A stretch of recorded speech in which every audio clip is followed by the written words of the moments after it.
It looks much better.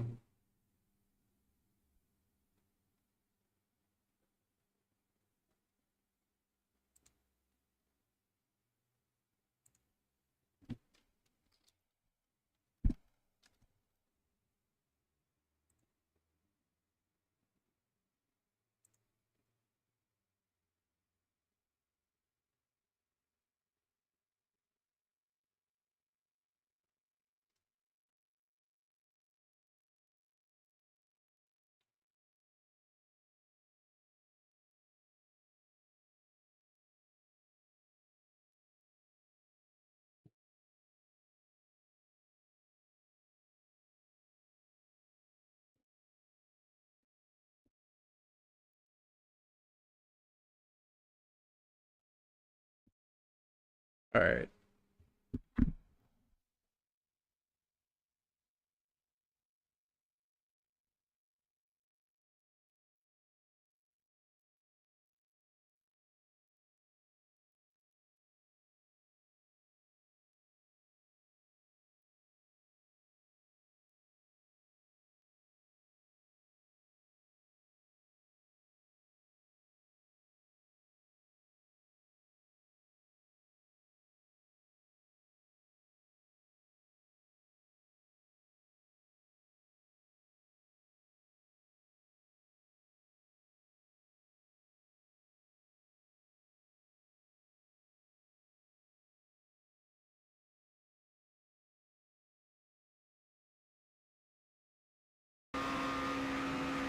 Okay, hello everyone, welcome back. Hopefully you have found your way over to, I think this is now part 2 of the JSRA and GT Panama special event here, the 3 hours of Le Mans.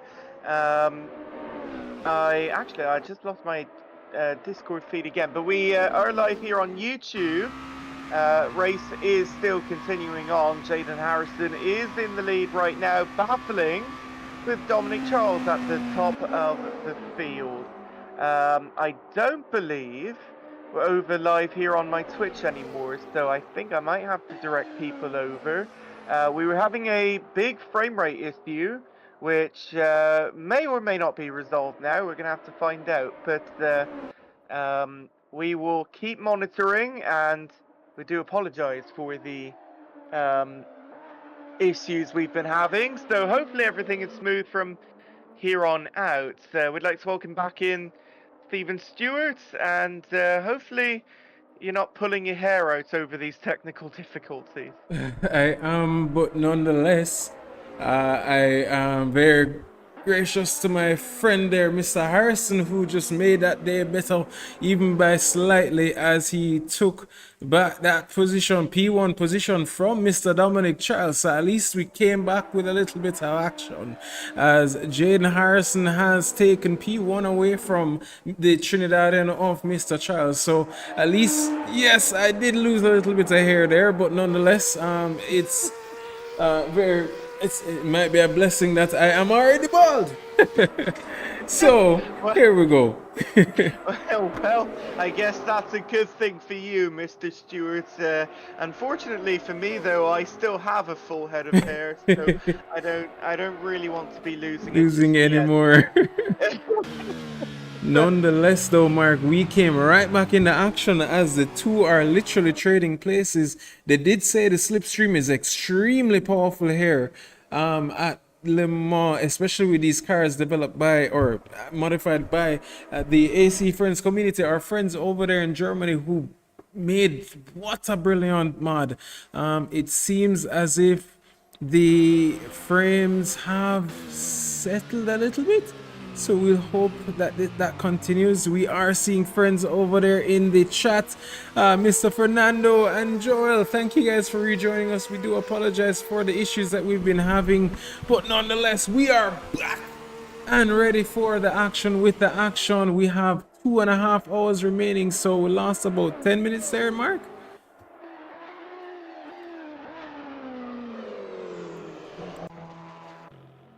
And I'm not sure if I'm losing out to my cohort there, Mr. Mark Rio, but nonetheless we have the GT3 class fighting as well as the ooh, who is that getting a drive through already? We've only had 30 minutes and somebody has already gotten a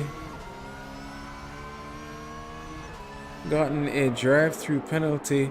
It seems as if I've lost Mark. Is he back as yet?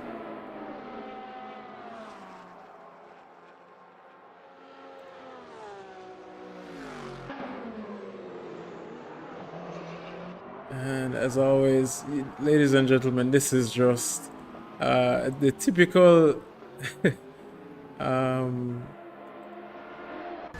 technological issues. But as I try to get back Mr. Mark on board, I hope you will continue to just bear with us.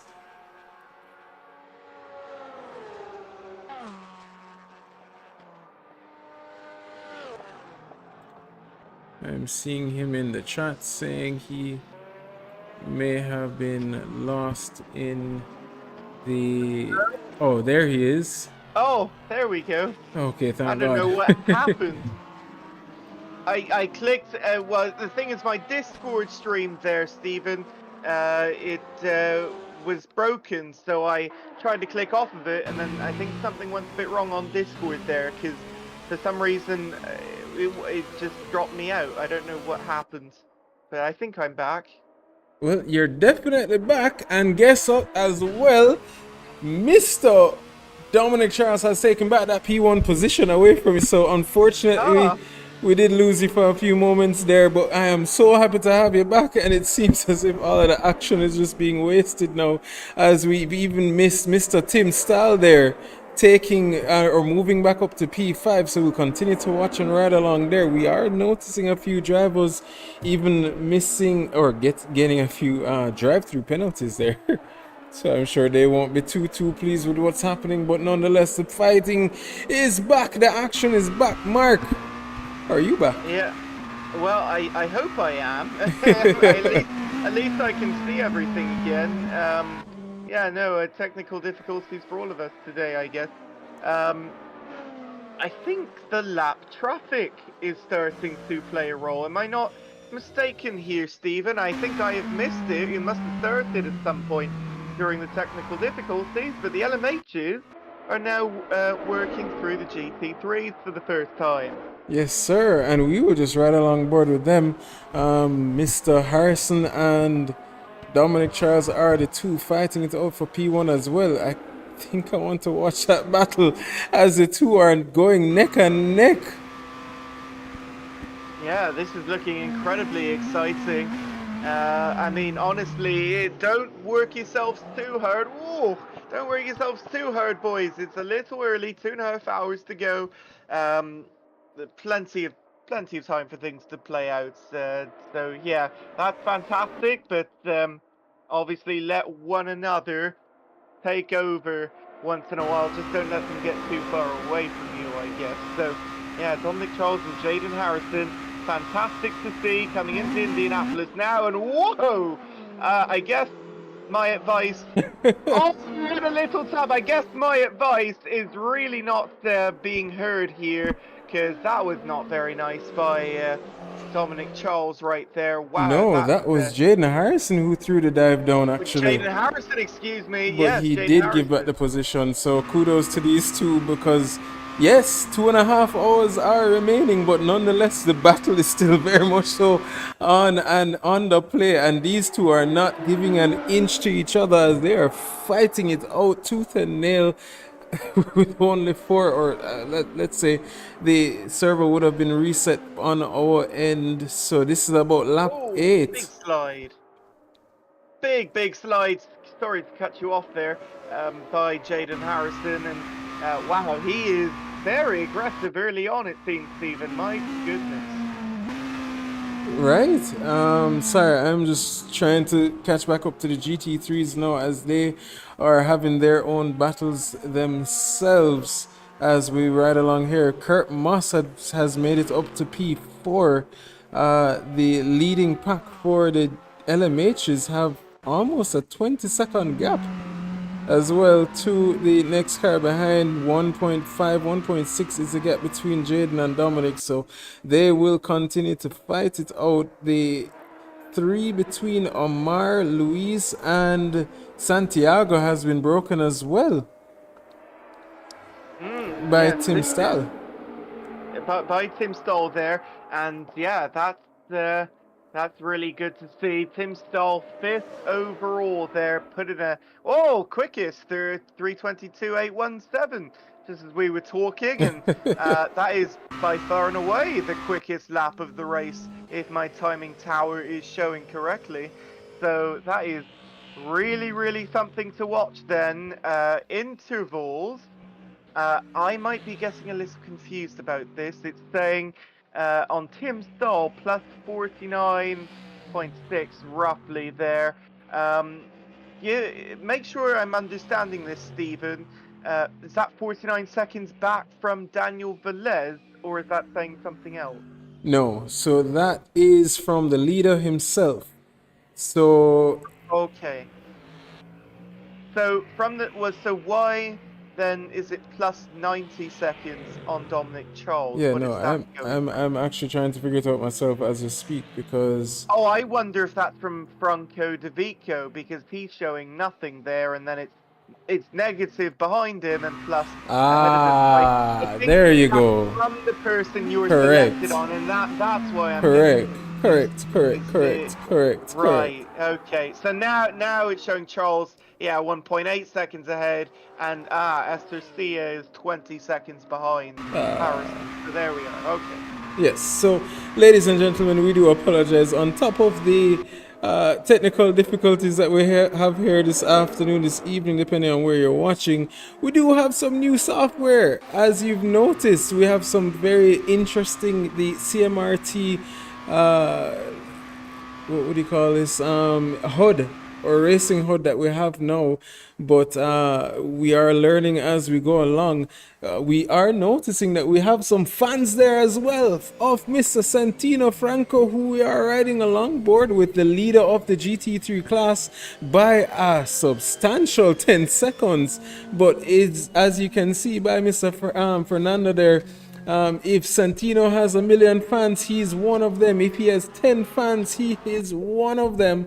And if Santino has 1 fan, he is that 1 fan. And if Santino has 0 fans, Mr. Fernando is no longer alive. So we'd have a dedicated fan there, as Mr. Santino is clear 10 seconds ahead of the P2 driver in behind him. So definitely enjoying that as Mr. Rohey Robinson chases down to try and recapture that P2 position away from the driver ahead of him, Mr. Ramiro, who quickly and very slightly snatched that position in the early stages of this race. Jaden Harrison as well does set the fastest lap of the race with a 3:22.407. So he's definitely on a hunt there, Mark. Yeah, I didn't know that Santino had so many fans, but I'm gonna have to keep that in mind now. That's a super fan there in the YouTube chat. That's fantastic to see, and keep cheering them on. They are doing incredibly well at the moment, so we're gonna have to keep watching Santino Franco De Vico there. That's fantastic. But going back to what you were talking about there, Stephen. And I see some settings on my screen now. Yes, But my apologies. so he's covering all the action up. We are on board with Kurt Moss. 13th overall, but I believe in class. I'm going to try and do this based off of lap time. I think that's fourth, I think, in GT3. I think I Correct. do have that correct. Okay, I have to remember basically from 10th below it's the GT3. So, so that's Kurt Moss looking to do something today. There has been times where he's not put in the best performance, but we believe him. But we believe in him fully. And so 3:58.725 is last lap time. That's pretty quick, considering the cars around him are in the 59s. I think someone put a 4-minute flat last time. So yeah, it's looking pretty good for Kurt Moss. He's going to work his way up the field if he continues. We'll have to see what this latest lap time when he crosses the line is going to be. Keep in But mind. yeah, you can see the Porsche right in front of him while he's crossing now. There it is, a 3:58.3. So that was much quicker. And someone is down the pit. Franco De Vico, what's going on? Right, is he maybe experienced a tire degradation, or maybe did not fuel enough for his first stint, because a stint should last between about 45 minutes and an hour, so him in the pits so early is a little bit confusing, but is that strategy, Mark? I was just about to say that it might be an alternate strategy. I really have no idea, but yeah, that is certainly a decision. And hey, actually, in racing, that is a decision that often gets made. Someone comes in halfway through their stint, and then they go well opposite to everyone else throughout the race. So I absolutely could see them doing this and then being able to have more clean open air when everyone else is pitting and make up a ton of time. That is a decision worth making. In the YouTube chat, Fernando says this is Santino's master plan. So maybe he knows something we don't. But that's yeah, that's surprising, but maybe it shouldn't be too surprising here. And so he's back to 17th overall. I'm sure he's going to make his way back up soon, Stephen. Absolutely sure. As we do ride along board with the leader over at GT Panama in that Lamborghini, who is in that battle with Emmanuel of our T2 Racing, and there is Santino there in the background in that Ford Mustang. So I'm sure we'll see him catching up to this battle as the Panamanian, is that how you'd pronounce it? And wait, which drive are you talking about? well, the Panama driver of Vincent da Silva. Yes, he is Panamanian, I can confirm. Right. And the Brunion in front of him, Mr. Emmanuel, as the two will be fighting it out. I'm sure they'll be seeing that Ford Mustang coming closer and closer as the battle ensues. But, Tim Stahl. Oh, Tim Stahl is disconnected, I think. Oh no, that is. I think that is a disconnection because it says off on the timing tower, and he's falling below or falling down in position. So I think he's got a disconnection. That is horrible news. I really want you to go back to De Silva. I think he just made back up the place on Ryan. I think did we miss it? I'm not sure. Maybe it happened already before, but yeah, De Silva Ryan, really interesting right now, and that's Ryan we're looking at. So De Silva's ahead, and so I didn't mean to cut you off from Tim Stahl there, but that is a really interesting battle. 1.5 seconds right now, and Franco De Vico's behind that in the Mustang. So back to Tim Stahl. Yeah, I think he's disconnected. He's already back to 9th. Hopefully he can get reconnected as quickly as possible. He has a lot to load in his sim, and then he's got to get back out and, well, catch, which will take a very long time around this. Oh my goodness, Stephen. Vince, the Assetto Guru da Silva, has his own fans himself there. Again, Mr. Fernando is having a blast in the chat. I'm definitely enjoying that battle. But I should say, who is that in the pits now? Is that Mr. Robinson who dives in the pit? So Kurt Moss is promoted now into, not necessarily the actual net position of P2, but he is in P2 as it speaks now. Javier Brando moving up into for Declan Daniel P3, and Ramiro Dominguez made that move stick early on and has been consistently running 359s for the duration of the series, so we'll continue to watch him as he now has that Mercedes-Benz of Mr. Kurt Moss rearing. And Kurt Moss is somebody who we've known to be very consistent and quick, and will just be beating in the laps as he is almost a second quicker on that previous lap and is only a second behind the likes of Mr. Ramiro. Sorry.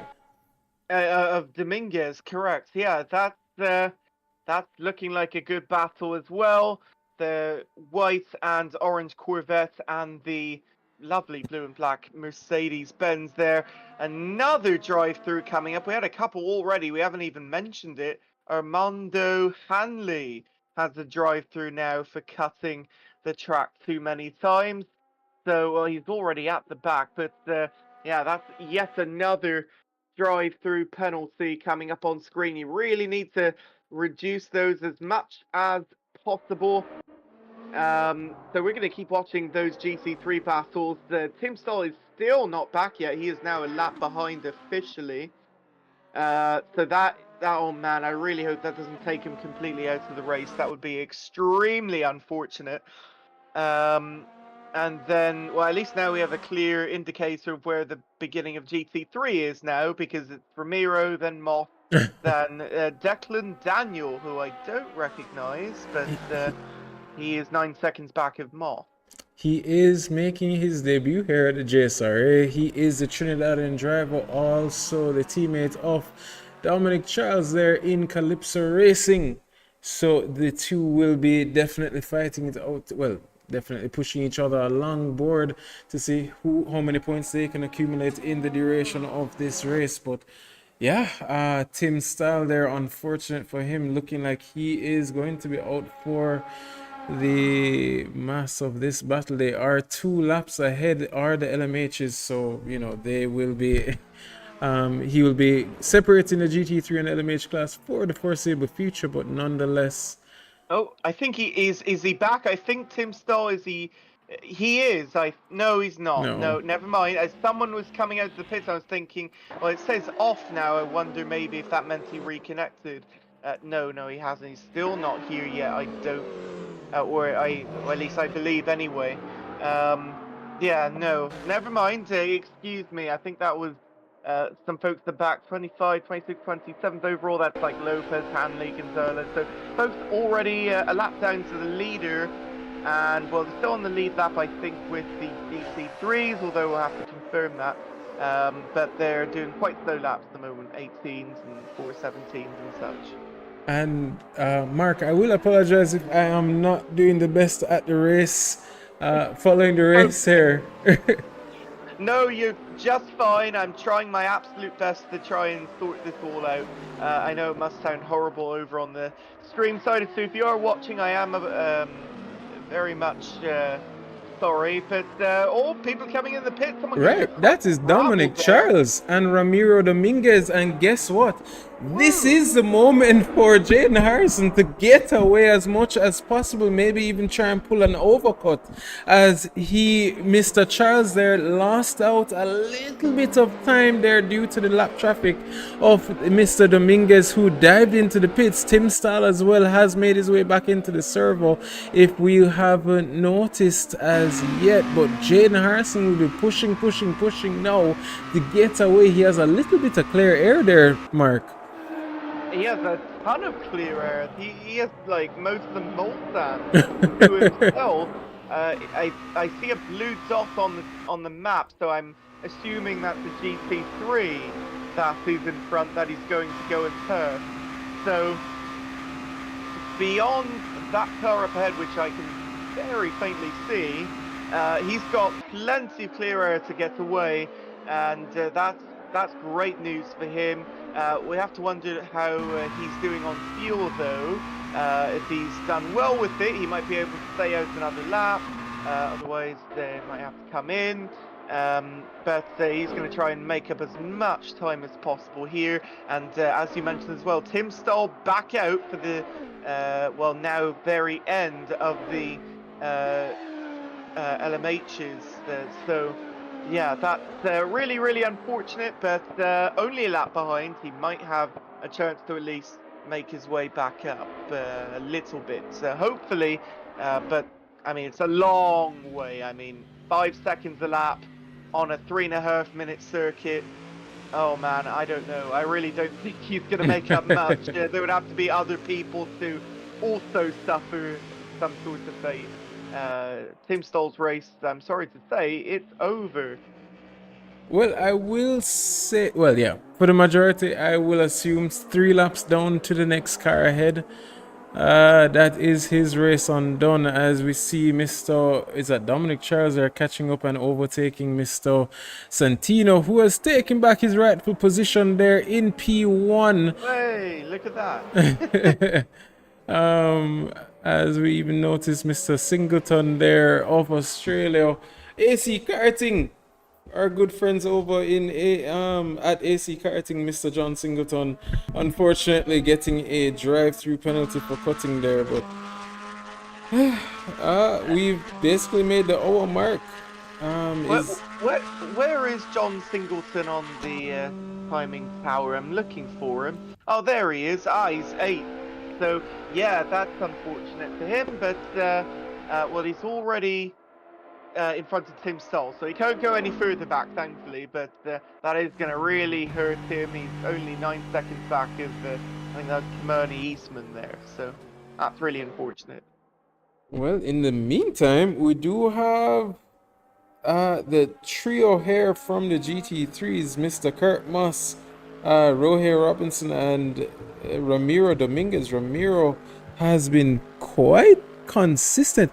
Santino had a 10-second gap to Ramiro when he dived into the pits. That 10-second gap has dwindled now to about 3.5 seconds. That's the traffic giveth and traffic taketh away, as the very well-known John Heinhoff would say. So that's just the nature of these circuits, and you need to make sure you maximize your time away from all the traffic there. So yeah, no surprise, also the pit strategies coming into play now, who has fresher tires, so all the variables coming into play now, Stephen. I think I actually made a dumb mistake, because when I moved back on to Santino, yeah, that gap is now 15 seconds. So he's definitely enjoying himself out there. So yeah, that seemed like it was a mistake, but Jaden Harrison now has pulled the overcut and is now 7 seconds clear of Dominic Charles there. I'm assuming has made his pit stop, as the two are now over 30 seconds ahead of Mr. Daniel Velez. So that early pit stop there by Dominic Charles there, losing out due to the lap traffic of the GT3s. There's Jaden Harrison trying to warm up his tires and doing a little bit of scrubbing. Yeah, I would be a little careful about that under green flag race conditions, but I mean, you do you. Yeah, you don't want to accidentally wipe yourself out. That would be very embarrassing.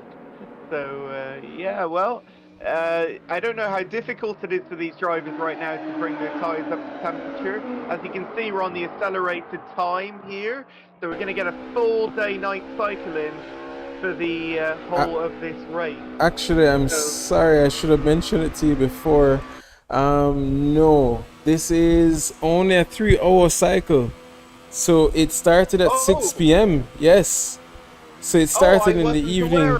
Yes. So we end at night. So we end at night. Yes. Yes. Okay. So we are now reaching to the first hour. Well, the first hour has elapsed basically. And we will be. Yes. Okay, so that's going to be a really interesting finish then. We're going to have to make out all these liveries in the dark. Okay, well, thank you for telling me. Because when, and listen, in my defense, when we did the test race. Yeah, exactly. If I recall correctly, I think they were telling me that it was going to be a full day-night cycle. So I was just going off of what I remembered. I didn't realize that they would change that. So my apologies there, folks. Well, nonetheless, we have Dominic Charles now on the hunt. That was about 7 seconds a lap or two ago. Now down to still roughly about 7 seconds between himself and Jaden Harrison. I think this is a moment where we're going to watch the drivers basically pushing each other through the pack. Who is the closest battle to watch? I am still trying to learn We're this. still learning this timing tower, Yes. so we'll try and figure it out. I don't know if you can change that from interval to gap. Maybe that might help us a little more. I don't know if you have settings for that, Stephen, but possibly that might make it easier to try and figure it out. And then we don't have to click on each individual driver. Oh, hey, that that might work as well. The default AC real-time app, but well, actually, I'm not sure. But I don't think we'll it does try and help. figure it out. But Yeah, I'll let you go ahead. Sorry. no, well, I was just saying that we've been kind of ignoring the GT3s, but Mr. Vincent da Silva and Iman Rayan have been fighting it out and literally been neck and neck for the majority of this race. As the two are literally only a few tenths between. I'm not sure if the real-time app will help us, unfortunately, so we'll just pull that No, right not that by. one. No, Yeah. I was wondering if on your new one there, if there was a way to change it, but maybe there isn't. I don't know how it works. So, yeah, excuse my my lack of understanding. But yeah, that is a great battle, and there's also a Porsche Ooh! hypercar coming in, which just got turned. Someone got turned there, Stephen. Who was it? I'm trying to figure it out myself. Well, well, it's not them. That someone's coming in, Santiago. There they are. It's John Singleton. What happened with John Singleton there at the? What was that Mulsanne corner? Where was that? I don't know what happened there. It was in the rear view. We were looking at the battle with, I think it was Dominguez. No, it wasn't No, Dominguez. we were Ryan De watching. Silva. That's Right. it, De Silva. I was confusing the two GT Panama drivers. Yeah, that's as far as I could tell, he hit another car behind. I couldn't tell who it was, and then they went off the track. So, yeah, that was unfortunate, but we couldn't see the whole thing. We don't have replay either, so Unfortunately not. yeah, we'll have to look at that later. There is. Well, Nicholas Donald's actually in this race participating. So, who's doing the race control for all of us, all the penalties and such? Well, as it stands, we will not have any live stewarding for this evening. So, Ah, okay. yes, unfortunately, we will just be doing any post-race stewarding after the race, as we ride along there with Daniel Colimba of the, well, I think he's of GT Panama as a matter of fact. But nonetheless, that was Iman Rayan, who looked like he was the biggest loser there between. Or did he jump into the pits? Not sure what had happened, but I think he was the one that got into the mix there with Mr. Singleton. So that battle undone, unfortunately for us, but I'm sure he will not be giving it up too quickly.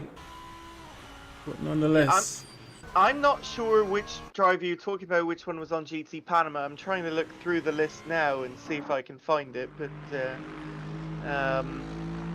yeah, well, there's so many of them, so I'll have to figure it out. But yeah, that's there's many GT Panama drivers in this race, so yeah, we'll see how well they do. I mean, Dominguez doing fantastic, and then I believe we have Vince De Silva, and there was a couple of others as well. Some I wasn't really as well known. Andreas Lopez, another one, but he's towards the bottom of the list.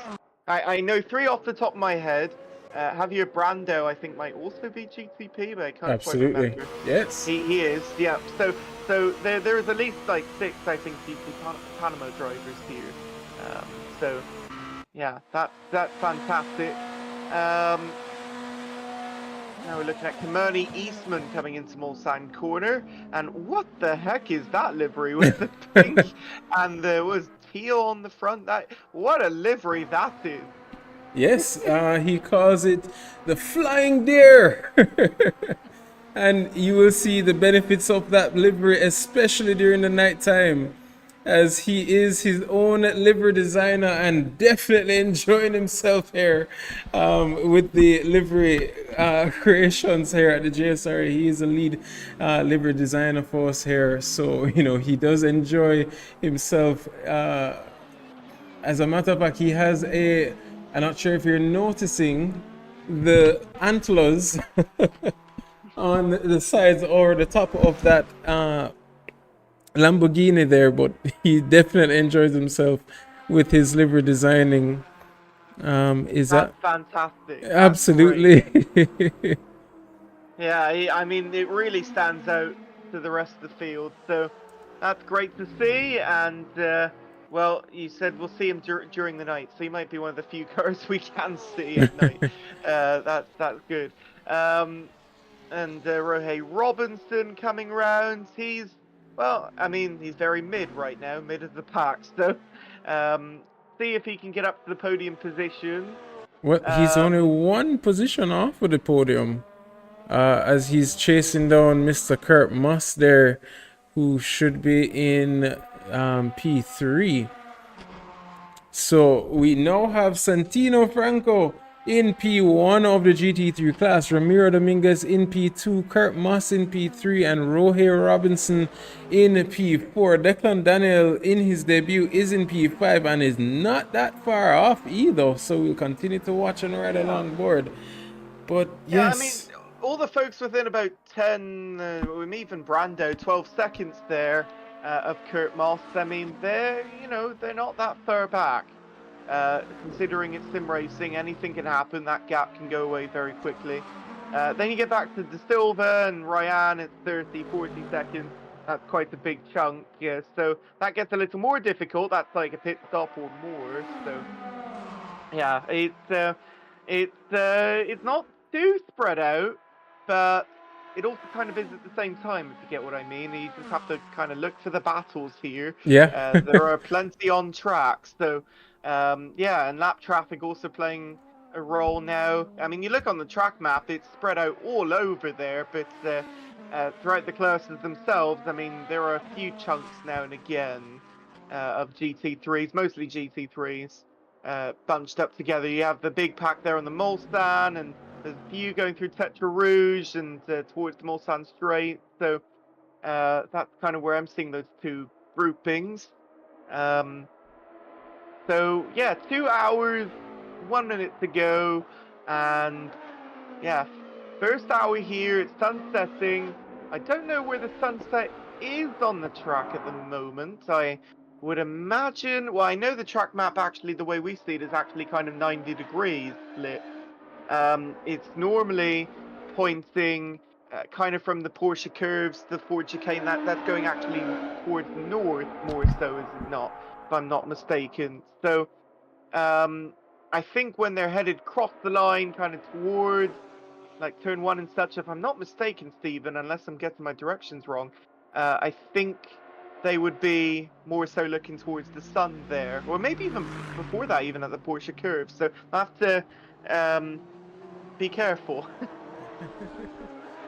Absolutely, but I mean, nonetheless, sorry, I was trying to look through live timing to see if we can get a little bit of an idea of the relatives, to see who is where on the track. But is that Nicholas Donald there in the Rexy GT3 car? That is my favorite livery, if I'm ever being honest. It's a great livery. Absolutely. Yeah, I mean, if you watch IMSA, it's by far and away the most Ooh. popular livery. Oh, that was not nice. And that is that Jaden Harrison we're looking at? That is Jaden Harrison we're watching now, but it was a Honda NSX that lost it, and there was contact there between Jaden, and that 7 or 6.5 second gap has dwindled now to about 3.7. and that may or may not have damage to the front of Jaden Harrison's car. So that is unfortunate there, as Dominic Charles there is literally just pulling and pulling and pulling and reeling him in now as we watch on board. But wow, ouch. I really don't know who that. You said it was an NSX. I It don't know who that looked was. as if it was a driver of Rene Gonzalez, who may or who lost it out there and made contact. So Wow. unfortunate, yeah. No, they're not going to be very happy with him, I imagine. That's not very nice. And yeah, especially with the leader being right there. That's nerves and it's lack of experience. And not to be rude or anything, but it's really unfortunate to see that happen. But hopefully it doesn't mess up the battle too much. Harrison and Dominic Charles there. So That does, I mean, look at the pace fall. The gap is literally just dwindling. So that looks like we may see a dive into Jaden Harrison, as he seemed looking very twitchy there. So it looks as if he does have a little bit of damage there, as you see him dive in. Yep. Tim Stoll with another drive-through there, so it's just getting bad to worse now for him, unfortunately. And watch his speed. There's the line. So I think they've changed it to the line is not at the corner.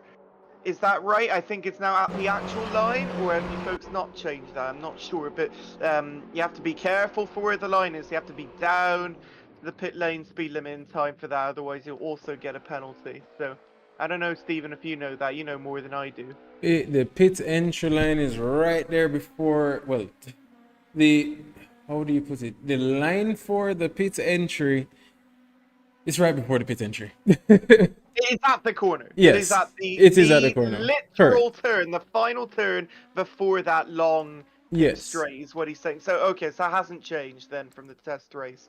Right, okay. Yeah, that's what I wanted to know, because that's the important thing. You don't know that, you get caught out, and oopsie, you get a drive-through penalty. So, yeah, certainly not what you want to have whatsoever. Lights are on. All the drivers mandated to have the lights, Stephen? Yes, absolutely. Yes, by this point for sure. But I don't know. I know there's sometimes service settings you can make it automatic, or you can have the drivers handle it individually. So I don't know which one you guys went with, but absolutely by now you should have the headlights on.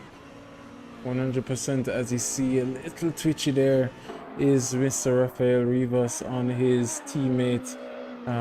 They're overtaking him, but hey, an hour or a little under an hour gone or has elapsed. Jaden Jaden Harrison there was the biggest loser there, unfortunately, and that 30-second gap has dwindled to about 4.5 seconds. So that was through repairs. So now sitting in P2 is Jaden Harrison. Dominic Charles now very comfortable ahead.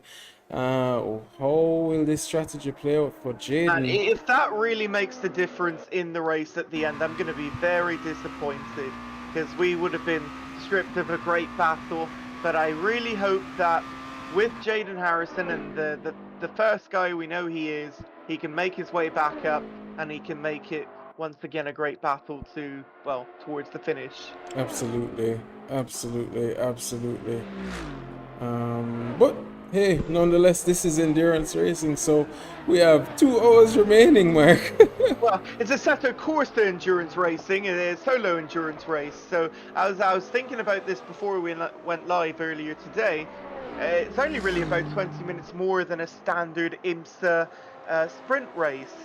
So it's really not that different. But I guess in IMSA you would have 2 drivers in a sprint race, so you'd have one driver do some portion of the race, have like minimum drive time limits and such, and then you would have your other driver, your generally better driver, finish it off for you. So this is not exactly the same circumstances, but in terms of time of the race itself, it's actually not that much longer than a sprint race, but we'll call it an endurance race because it's certainly solo, and it is very, very taxing on the drivers.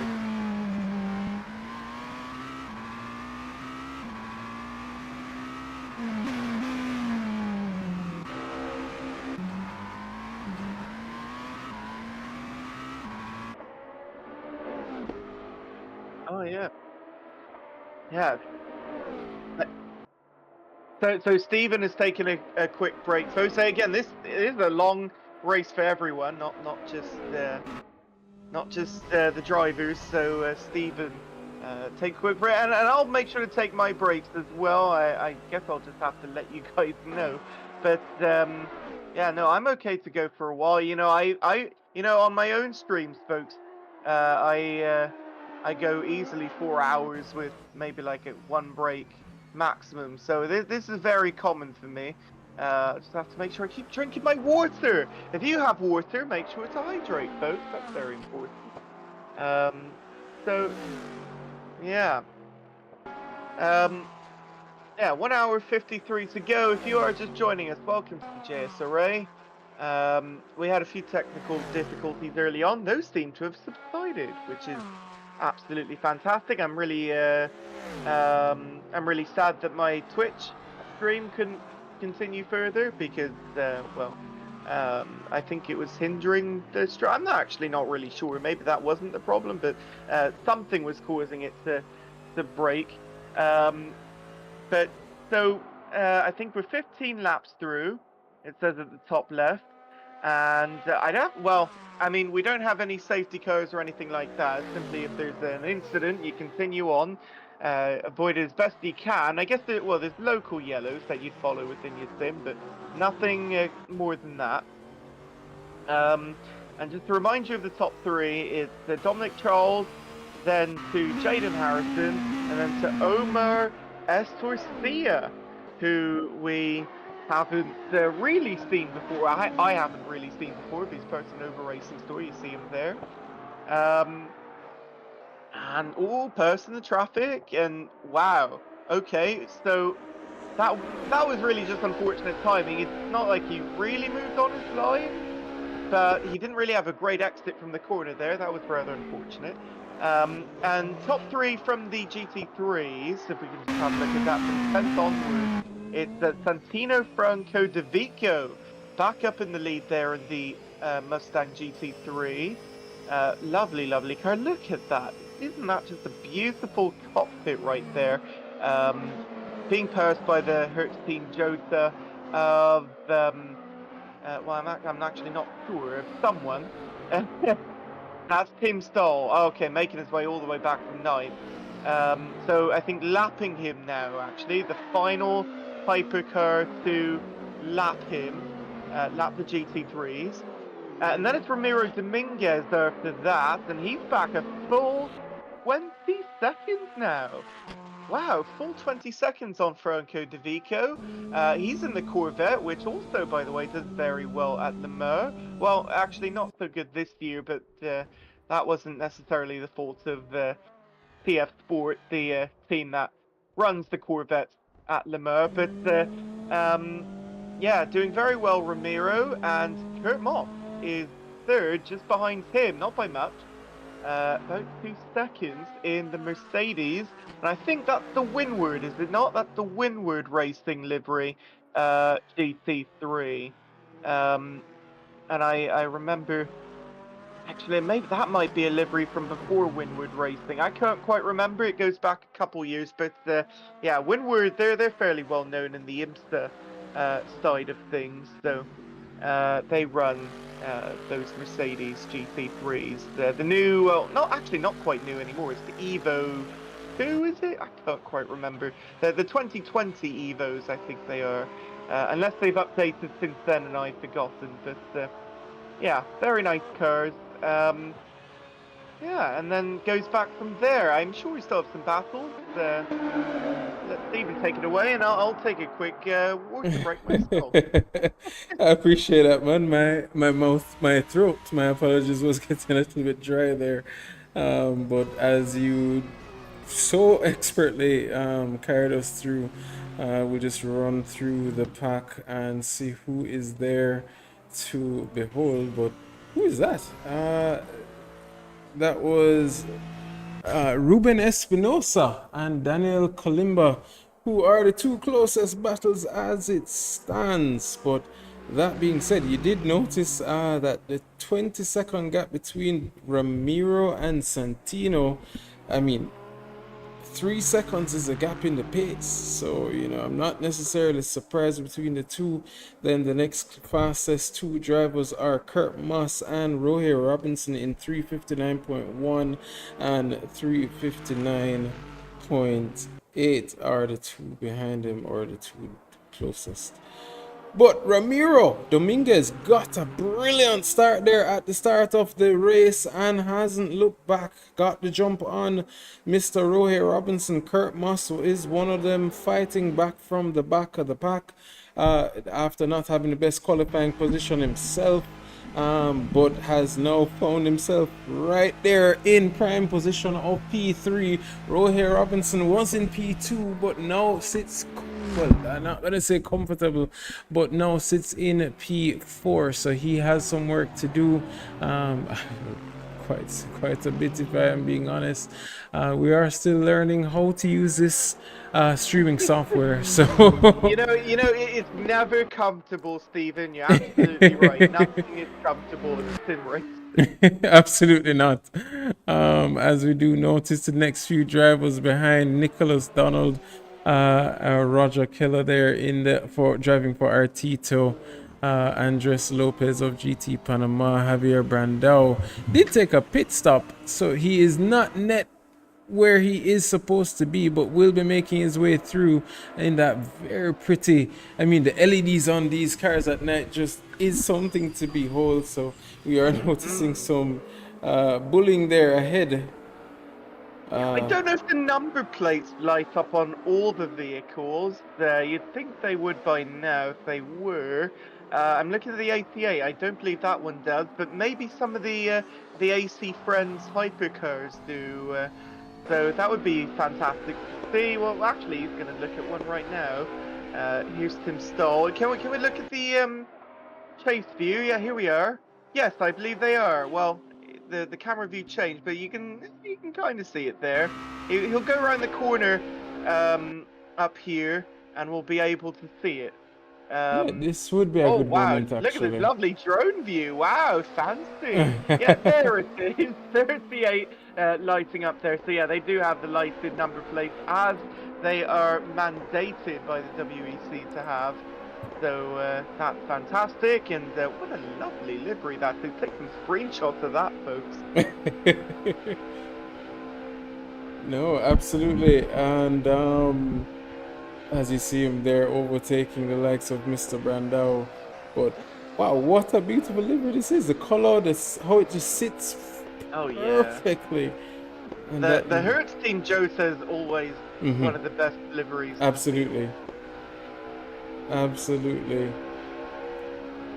And as you say that, let's take a quick look at your favorite. Mr. I mean, he always has one of the most unique liveries, if not the most unique livery. This is Mr. Kimani Eastman, currently sitting in P7 in his class, and overall, if you want to be honest, but has some work to do as he now chases down Diego Senior. Sorry, please. I do apologize for my butchering. I'm going to say Cineros. Maybe the S is silent, but I could be very wrong. If I am, I do apologize, ladies and gentlemen. I've read names like that before, and it does get complicated. I feel you there. I'll just say Cisneros, and we'll probably get corrected at some point by him. Definitely. And this is his debut here as well, at the JSRA, as there he goes, making his way through. I believe that might be the Mercedes-Benz of Emmanuel. No, it was not. But nonetheless, we will ride along board with Mr. Santino, who is very much so has made a pit stop, and it will be making his way through again to see where he can finish now. He was the first to pit stop for the GT3 class, and will be, at the moment, sitting in some clear air.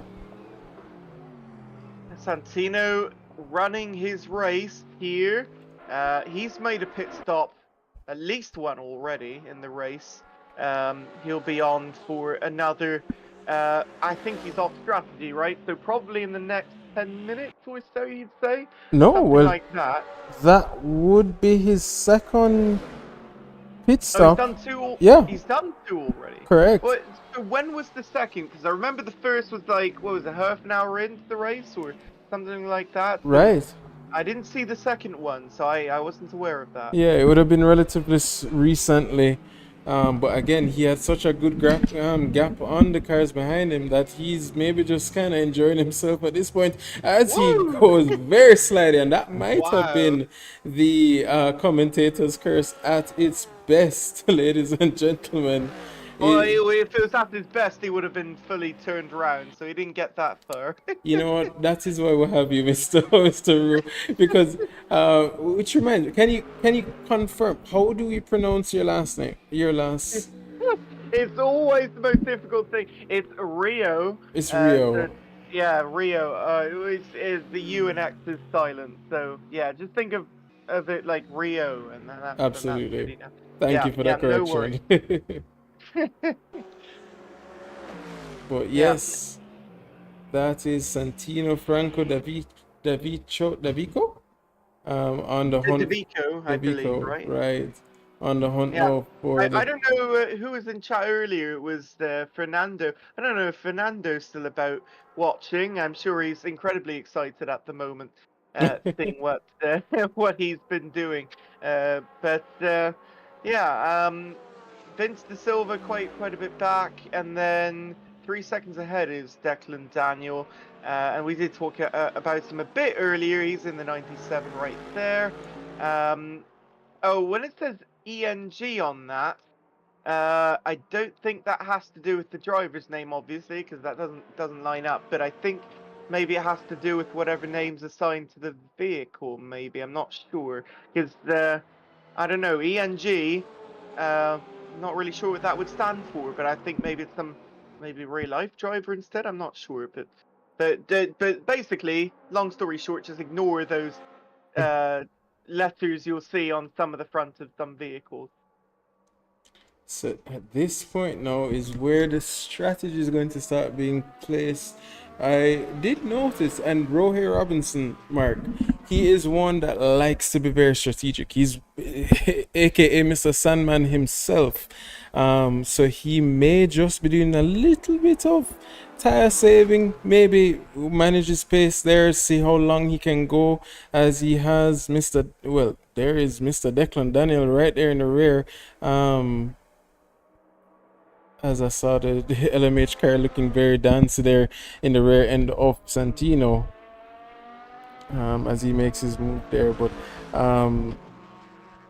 Declan Daniel now is in the rear of Mr. Rohey Robinson.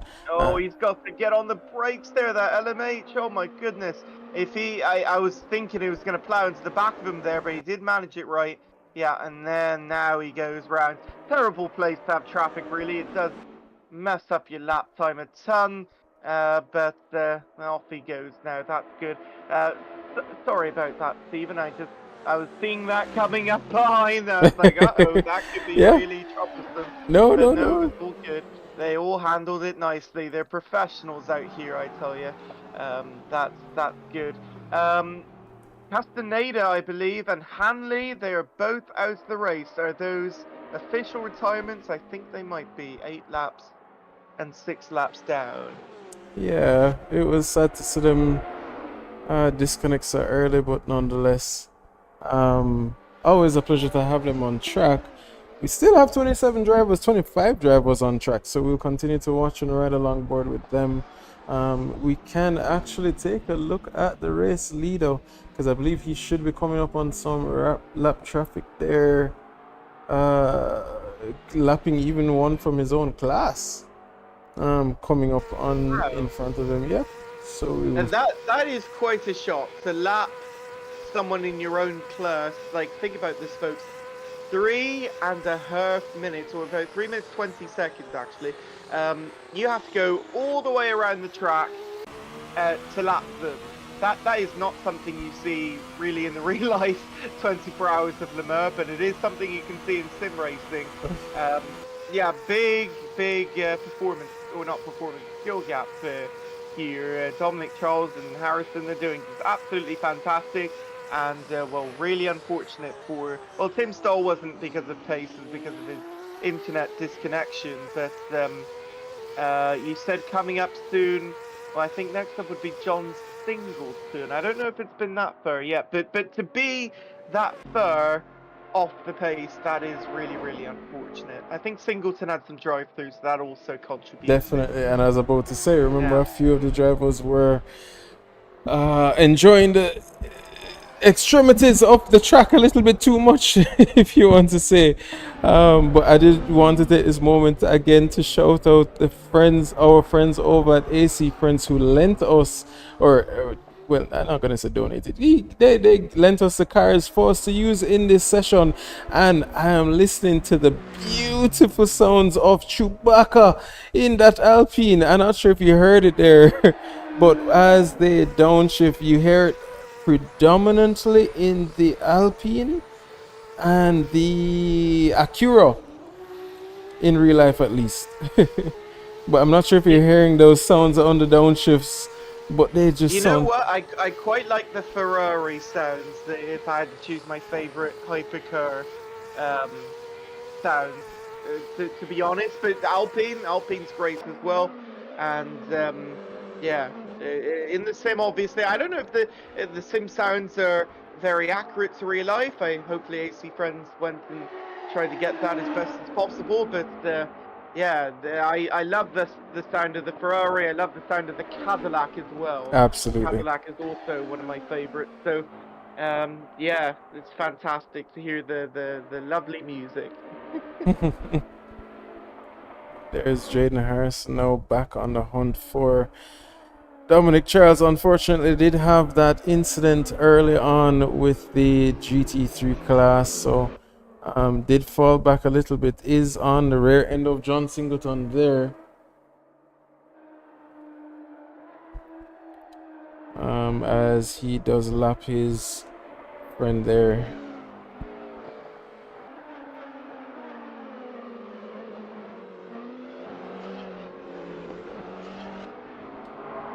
Over at AC Karting, my apologies there, got a phone call, had to pay attention quickly, but nonetheless, the three Noba Racing Store drivers, Omar Escorcia, Luis Daniel Velez, and Santiago Venegas, are the three from third all the way down to fifth.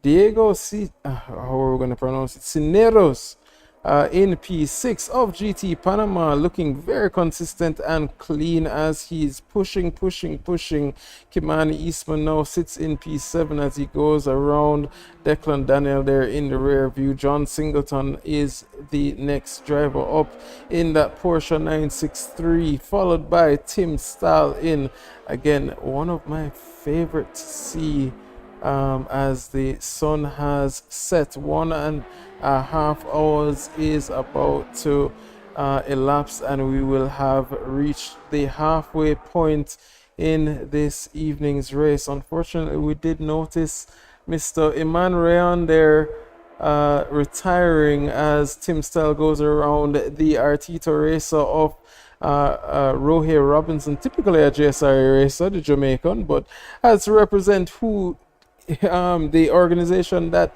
has taken him through so far in his sim racing career. But Mr. Rohe Robinson right there in front of Mr. Vincent da Silva, the two very much so acclimatized for the duration of this race.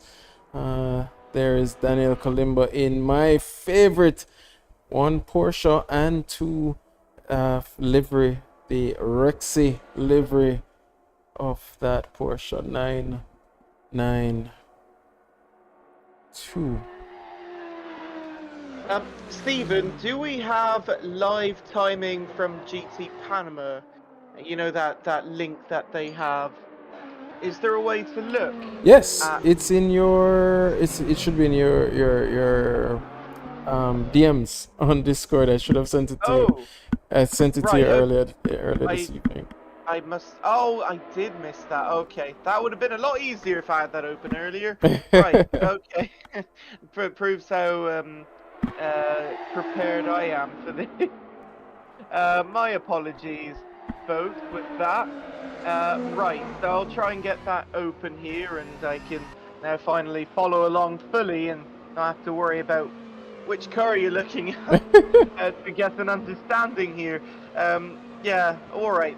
Thank you very much. And actually, folks in the YouTube, if you want this as well, I can pop that over so you can also follow along with the race. So I see there's a whole bunch of you here, so I'm gonna copy and paste that into the YouTube for you folks to go and look at. It shows where every driver is on track. It shows the temperature. It shows the road temperature as well, and then it shows you a big table which has a whole bunch of information such as driver, car, the tires, the previous lap, the best lap they've done, which compounds they're on. There's only, I believe, one tire compound for the race, and that's a medium slick tire. And then there's also, I believe, race control messages as well. So you can look on the right, or just chat in general. So you can also see drivers chatting with each other, in between sessions, for example. So a whole bunch of great information shown on this website. Absolutely. Actually, I think I pasted the wrong thing. I pasted a YouTube link. Oh, yes, I've copied the wrong thing. Hang on. I don't know how I managed to do that. Let's try that again. Let me try and paste it. There we go. That is the one. It's from GT Panama. They are graciously hosting that for us. So yes, now you can see all of that, hopefully, if you're opening up that link. It also shows like the car numbers and stuff, which is fantastic.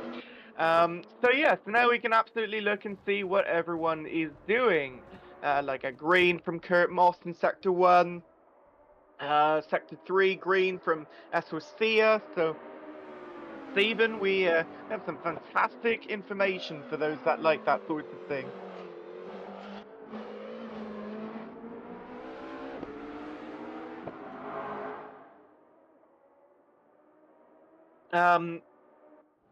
Looking where people are on track here. I mean, we can only see the 3-letter identifier, so you might have to match it up to the table. But I can tell you, let's say, for example, who we're looking at the moment, that is Santino Franco De Vico. You can find him, I believe, by looking for either it would be a DAV with his last name, or it's SAN with his first name. So yeah, you just kind of have to match that up on the track, and then you can see who he's passing and gap to the others and such. So fantastic bit of information there. Has something happened here? I think folks coming into the pits. And those are the teammates of Declan Daniel and Mr. Dominic Charles. So maybe, I mean, he didn't make it too difficult for him to pass him, but two do make it now into the pits. And that is the moment for Jaden Harrison to kind of try and close back that gap to Mr. Charles there as he comes around the final corner. 3:22.129 is the fastest lap on track. Now set by Jaden Harrison. Now the current. Oh, wow. The two heading down now into turn 2. They look very close as Jaden takes that position back from Dominic Charles there. And the sun has basically set. Dominic Charles is now back on the hunt for Jaden Harrison, who I'm assuming should be coming into the pits in a few laps. There is a huge gap of cars around the track now. I think there was a collision. I'm seeing Rafael Rivas and Kurt Moss collision at I think that was just before Tetra Rouge in Sector 1. And Rivas has gotten a cutting drive-through as a result of that collision. I don't know if we saw it live on the stream, but I saw it on the live timing. Something definitely happened there between them. And I do see them very close to each other. When I did take a look at them, they didn't, or they weren't off track or anything like that. So we're They might hoping. have continued on by that point. Yeah. I saw big collisions and I saw yellow damage on all sides for both of them. So I don't know exactly what happened, but I'm not sure.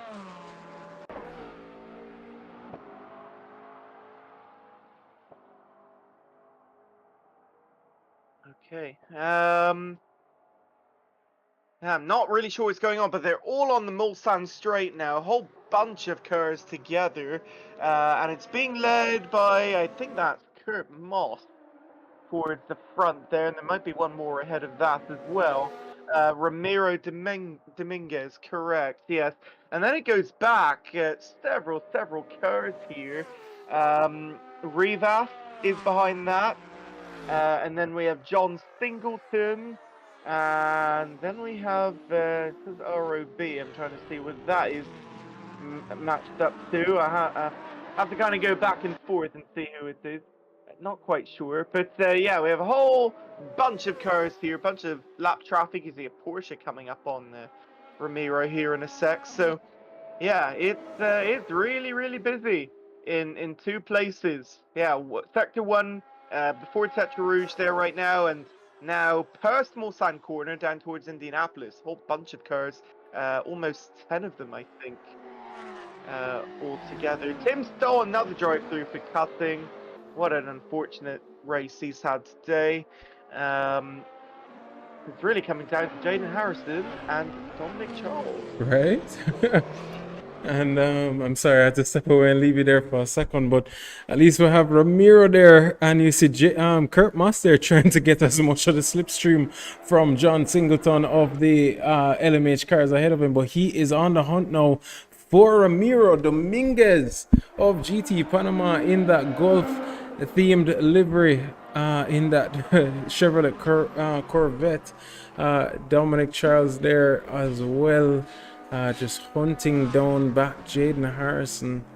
By Wow. the way, Dominic Charles just pitted, so you might see his delta might be 41.5 seconds or so there. That's because he just pitted, and so it's been 9 laps since pit apparently for Jaden Harrison. So keep in mind they are off strategy from each other at the top of the field. And as you so rightfully said,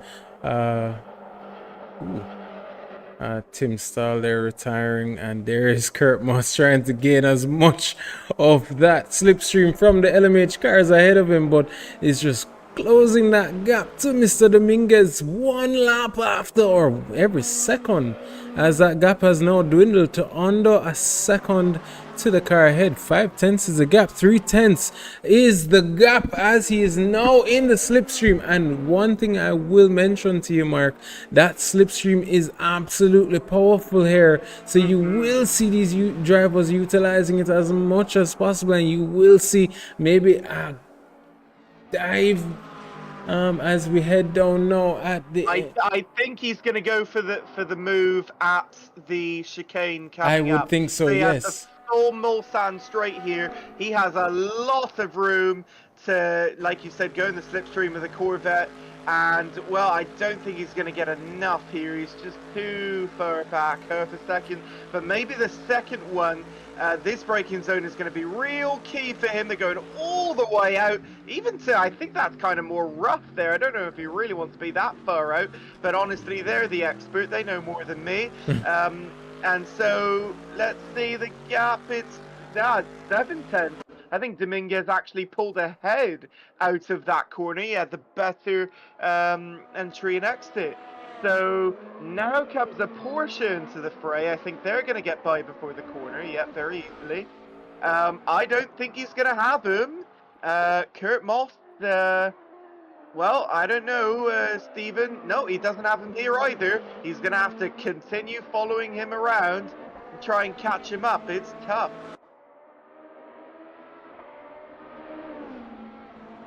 And I'm so sorry. I have a friend here who helped me out at the Jamaica Esports Initiatives Game of Fest this afternoon. So he just dropped off the equipment that we had lent out to that organization. So I was just telling him kudos. But nonetheless, yes, I did miss a little bit of that. This fight, Mark, is what is going to bring a little bit of life to this race, as we have 1.5 hours remaining, and there is Kurt just Oh my sleeping. gosh. Are we halfway through this race already, Steve? Imagine My that. goodness. An hour and a half. Oh. How have we gotten so quick through this race? Time flies when you get old, folks. Don't get old. Don't get old, because it really surprises you every time. So now I was just saying, when you were talking there to your friend there, Kurt Moss actually had a poor, or not poor, but a worse entry and exit on the Mulsanne chicanes there than Ramiro Dominguez did. So he was actually able to pull away, and now he's pulled away for 1.5 seconds. So even further now after the Mulsanne corner. It was 5/10 at its least, and then it was up to sort of 7-8 tenths after the Mulsanne chicanes, and now it's even more than that. So Kurt Moss is not catching anymore to Ramiro Stephen. He's actually dropping a little in pace. And you're right, but I mean, still slightly maintaining that gap, so it's not too bad. If the Noba Racing store coming up, he's gonna get in his way. He is gonna get in his way. That's gonna even hurt even more. Oh no, Kurt Moss, I'm so sorry, but that is just life at Le Mans. He's gonna lose even more time in the final corner he's here. gaining it back. He uses those cars and uses that gap to kind of just pull him through. Wow. So what happened with Ramiro then? Because that didn't seem like it would have benefited Kurt Moss, but I don't know. Ooh! Ramiro, is it not? It is. He's off. Ramiro is a big problem at the Dunlop corner. And that's the opportunity, Mark. That is the opportunity for not just Rohe, but Declan to catch back up as best as possible. But there's Rohe Robinson now, only a few seconds, and that gap has dropped now to 5.8 seconds. So, unfortunate there for Ramiro. Kurt Moss now promoted to P2. Ramiro now, after what a brilliant start there at the beginning of this race, is now relegated to P3 and will have the likes of Mr. My apologies, of Mr. Rohe Robinson on in a few laps there to catch right back up to the pack and put on a fight and a battle. 4.8 seconds is the gap there. That was just that was a crazy mistake from Ramiro. We didn't get to see all of it, but he was way too quick into the Dunlop corner there, and he just got it completely wrong, went to the right and off into the gravel, or the sand rather, and I'm honestly shocked he didn't lose even more than that. Rohe Robinson, like you correctly said, just under 5 seconds now back from him, and look at that, 8 seconds more than that back of Kurt Moss now, when he was about a second ahead before that. So he has lost a boatload of time and goes straight on. Oh no, you can't go that way. Wow, you cannot go that way. He went straight on at the Mulsanne chicane. No, you cannot go left. You're supposed to go right, then left through the tyre barrier. That is time gain for Ramiro, and shame on you, Ramiro. I'm so sorry. As much as you were friendly to me, that you cannot do that. That's not right. Don't do that. But the thing is, with as many cuts as you've had, he has to back out. So he couldn't gain an advantage, and now Rohe Robinson is now under 3 seconds to the car ahead of him. So He's we going to will. pay for it because of those mistakes. It's just how it is, and real penalty will get you if you gain too much of an advantage. So, yes, he did have to back out there, Stephen. But either way, he got to go through the tyre barrier properly. And, yeah, he's certainly paying with time now, that's for sure. Absolutely, absolutely.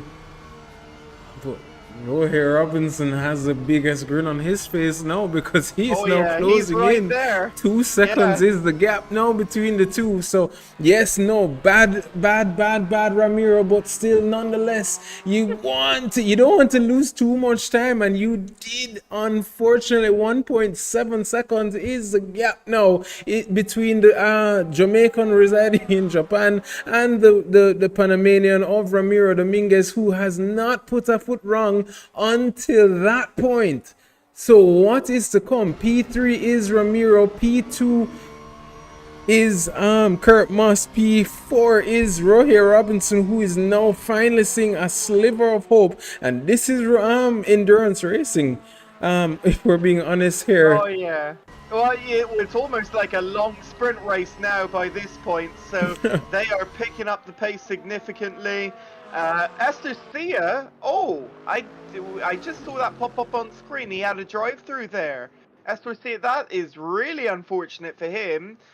Just to go back to what to him from earlier, because he was actually doing rather well at one point. That is extremely unfortunate. And yeah, like you said, Kurt Moss now in a fantastic position, and Rohei Robinson as well. Now Tim Stoll is fully dropping off. I think he's out again. So Tim Stoll's gone, and he's way off now. That's really unfortunate. Sorry to bounce around so much, but yeah, Kurt Moss looking amazing now, and Franco De Vico even more so. Now 9th is the GT3 winning position right now, first place position. So wow, what a great race. Absolutely dominant performance here by Santino, if we're being honest, who just hasn't put a foot wrong. Tim Stahl there had retired a few laps ago, just kind of fell off after that final drive-through penalty, but Santino here has just enjoyed this race for himself. Can basically has an extra pit stop to just kind of relax if he wants to, as he's now 35 seconds ahead of Mr. Massive behind him. Rohit Robinson in P3 did take that position from Ramiro, but that was off of the pit stop. So is this Ramiro's last try? He did say, ooh! Oh, whoa! Oh no! Who And was he turned that? round! Oh my goodness! Who was Noba that? Was Racing store right there. Amar. That's Thea again. Oh my goodness! And that is now putting Santiago in prime picking position to try and take that position away. Yeah, it was team on team, so that's not too bad. But yeah, Thea, remember, he just had a drive-through, didn't he? So he's lost even more now, and that was really bad. And they're still battling here. Well, no, he's let them go in Indianapolis, but oh boy, Stephen, wow, what drama we've seen last few minutes. And I mean, what is there to consider now though is fatigue. Not even just fatigue, but not even being able to see very well during with the your braking markers are now even harder to see. Tired, as we see Jaden there 20 seconds ahead of his closest counterpart, Mr. Dominic Charles, but we should see Jaden there sooner than later jumping into the pits, as he's now heading down to the rear end of your favorite livery driven by Mr. Kimani. He's one in that Lamborghini. But Jaden Harrison, when will we see him pit? We might see him and Dominic Charles there fighting in the latter stages of this race, but what a battle. Yeah, I mean 20 seconds, that is certainly close enough for a good battle, so I can certainly see that in not long from now, a few minutes time, right? So yeah, that's really exciting. It's going to be a great end. And by the way, Terj Edwards on YouTube chat said, "Oil on track, we need a safety car." I'm not the race control, and neither is Steven, I don't think, so I don't know if we can allow that, but pack up the field, have a really big sprint to the finish, imagine. Taj, boy, I wish this was iRacing. I'm sure you'd be on with us as well, brother. I'm noticing Tim there saying that his game crashed when the server had lagged and he lost about 6 minutes, which we did see, very much so, unfortunately. So sad to see, but this is endurance racing, unfortunately.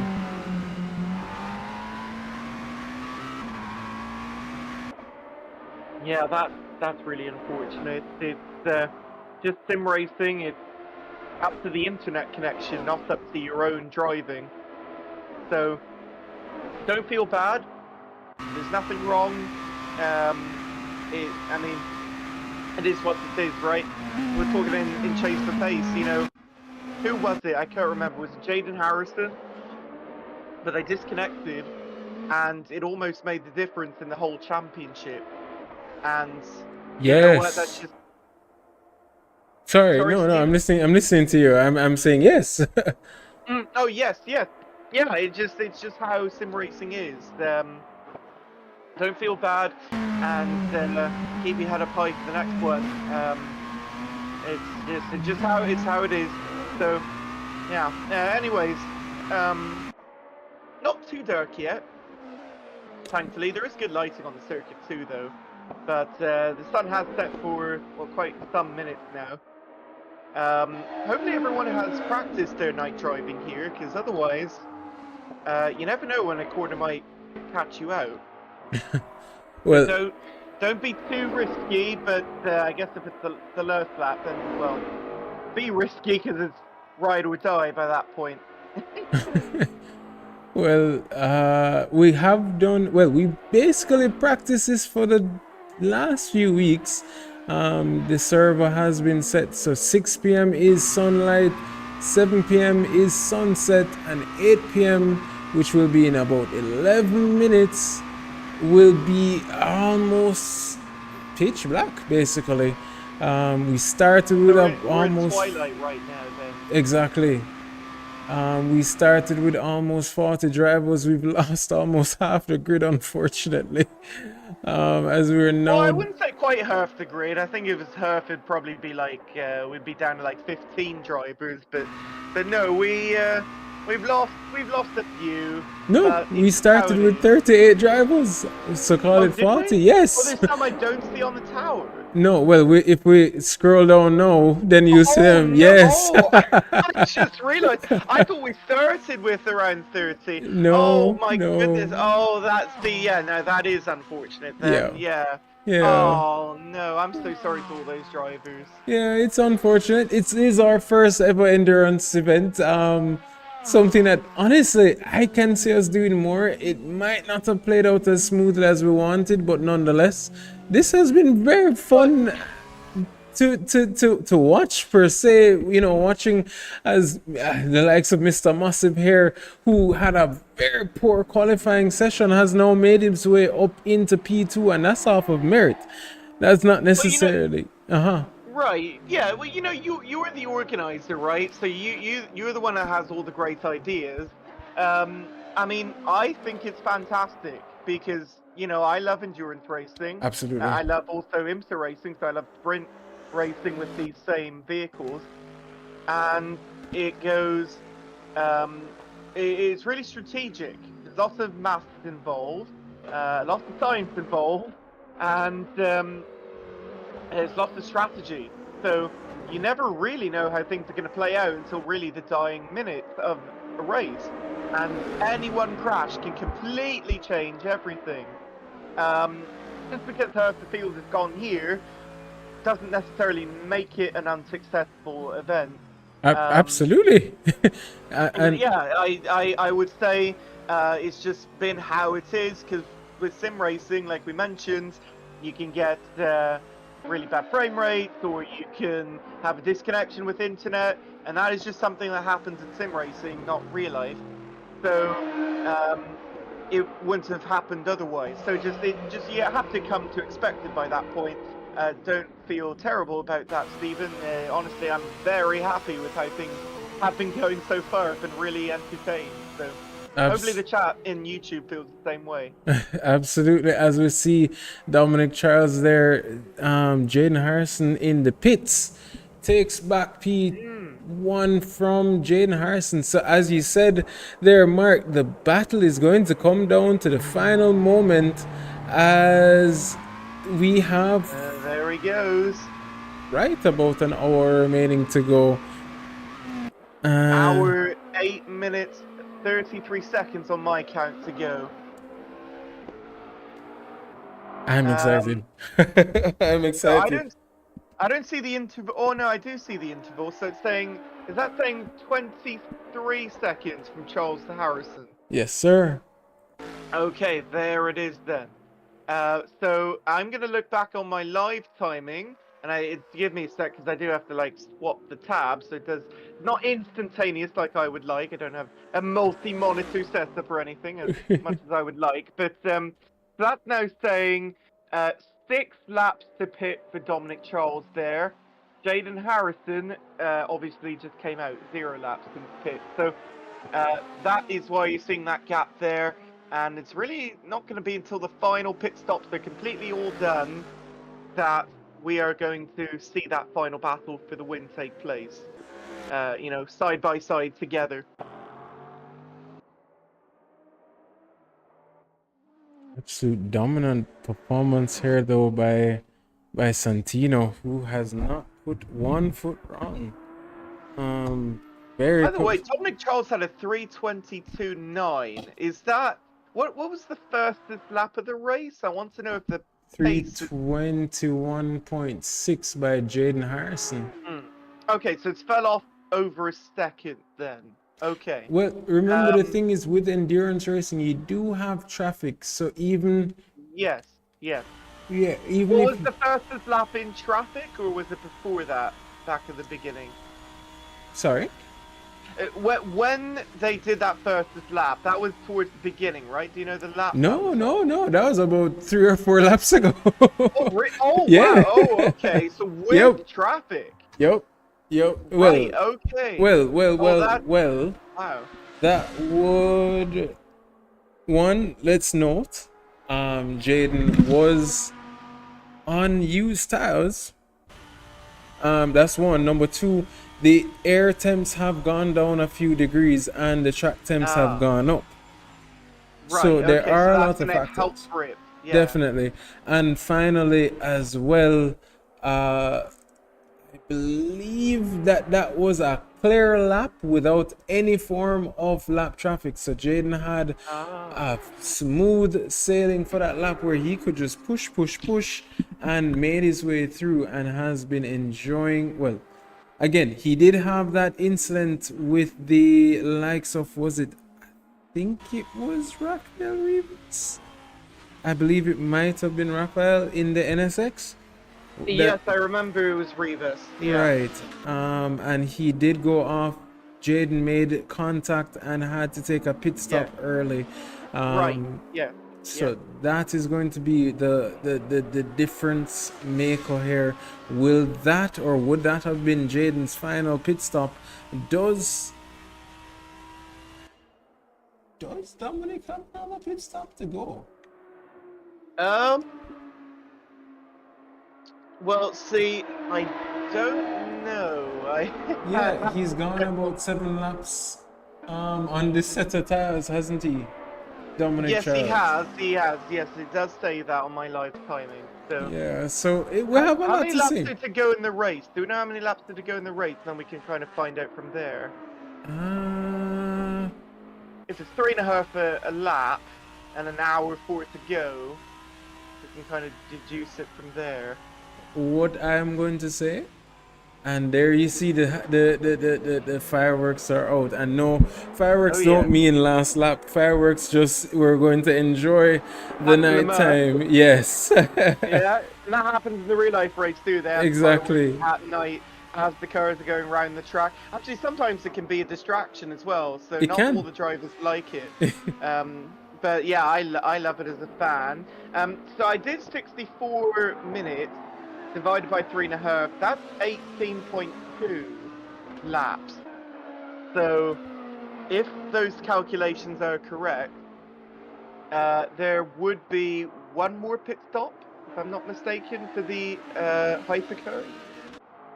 And for the well, it depends on the strategy here, but for the GT3s, they would be, if they had good strategy, taking their final pit stop in the next few minutes or so, and then go right to the end on a full tank of fuel. But if they messed up the strategy, then you know you go later and you do a splash of less fuel, and then take it to the end. So one lap, we would say, for both of these, right? Don't think it's two left at all anymore for the Absolutely not. hypercars. Yeah, Absolutely not. absolutely. Yeah, yeah. But I guess it just depends on who is doing a little bit of tire saving, fuel saving. You know, having that incident with Jaden there earlier, will he be pushing a little bit harder? Will he? I think by now you have to be pushing, right? If you are to be getting yourself into a position for a podium or to win, you have to do it now because it's too late in half an hour. It might be too late 45 minutes from now if you're not anywhere close. So you have to be making those. Well, you would have been making those strategy calls throughout the race, but by now you would have been executing them. So that's what we should be seeing right now. Apart from, of course, any possible mistakes we might see. So, yeah, hopefully by now we were seeing it all fleshed out and we're seeing the final results coming into play. Hey, Mark, just a quick point of emphasis. Are you noticing anything on Kimani Eastman's motor vehicle? Well, you just swapped the view on me there, but I see it glows. The antlers you were talking about earlier. So yeah, it is very very flashy, Unique. that car, and I don't know if it's necessarily good for airflow across the car, but I don't know, but it does stand out. It definitely does. Well, in real life, no, it would not be ideal, but in the sim, um, And in the ooh, sim, it can be whatever you like. You can pretend it doesn't definitely. exist as an object, so the air can go right through, and you get fantastic airflow physics. And if you notice his own, you should notice in the center portion of that Porsche driven by Jaden Harrison there, one is a reindeer, one is a unicorn. So you It's can see, fantastic. you can definitely see these drivers have been enjoying themselves with the livers here for this event. One I It's small. will. It's kind of small, the unicorn horn there, but I can just make it out on my screen. That's fantastic.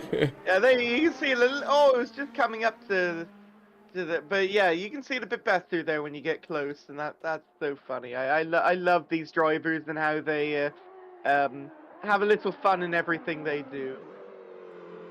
Absolutely. I mean, this is. It does put a little smile on their face. It does put a smile on my face as well. Oh, and mine too, absolutely. 1 hour to go, Stephen. Are you ready for the final, essentially, sprint to the finish line? We have just some fantastic battles in GT3 going on. The hypercars, well, it's a little more unfortunate with how they turned out. But there is still the great battle for P1 and P2, so I'm not disappointed whatsoever. Ramiro, what happened to Ramiro? A drive-through for cutting the track. Just gone from bad to worse for him. That's really unfortunate. What a brilliant start he had. We did notice him as well in those stages where he had to kind of just, you definitely said it, where he went off the track and had to just back out to the lap. So unfortunate for Ramiro.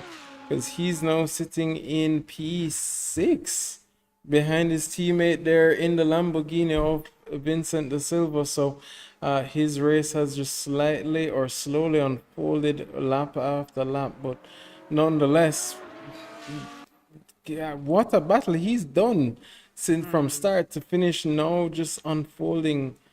I can't remember which place he started in, but he's going to be basically falling back to that place here by the end of the race. So you're not really going to see a net gain in positions. It's going to be really disappointing for him, considering that start that you mentioned. Yeah, he started P4 or P5 if I remember correctly, and then on the start of the race, he just shot it up to P2 and held off Mr. Robinson there and just kept out of trouble.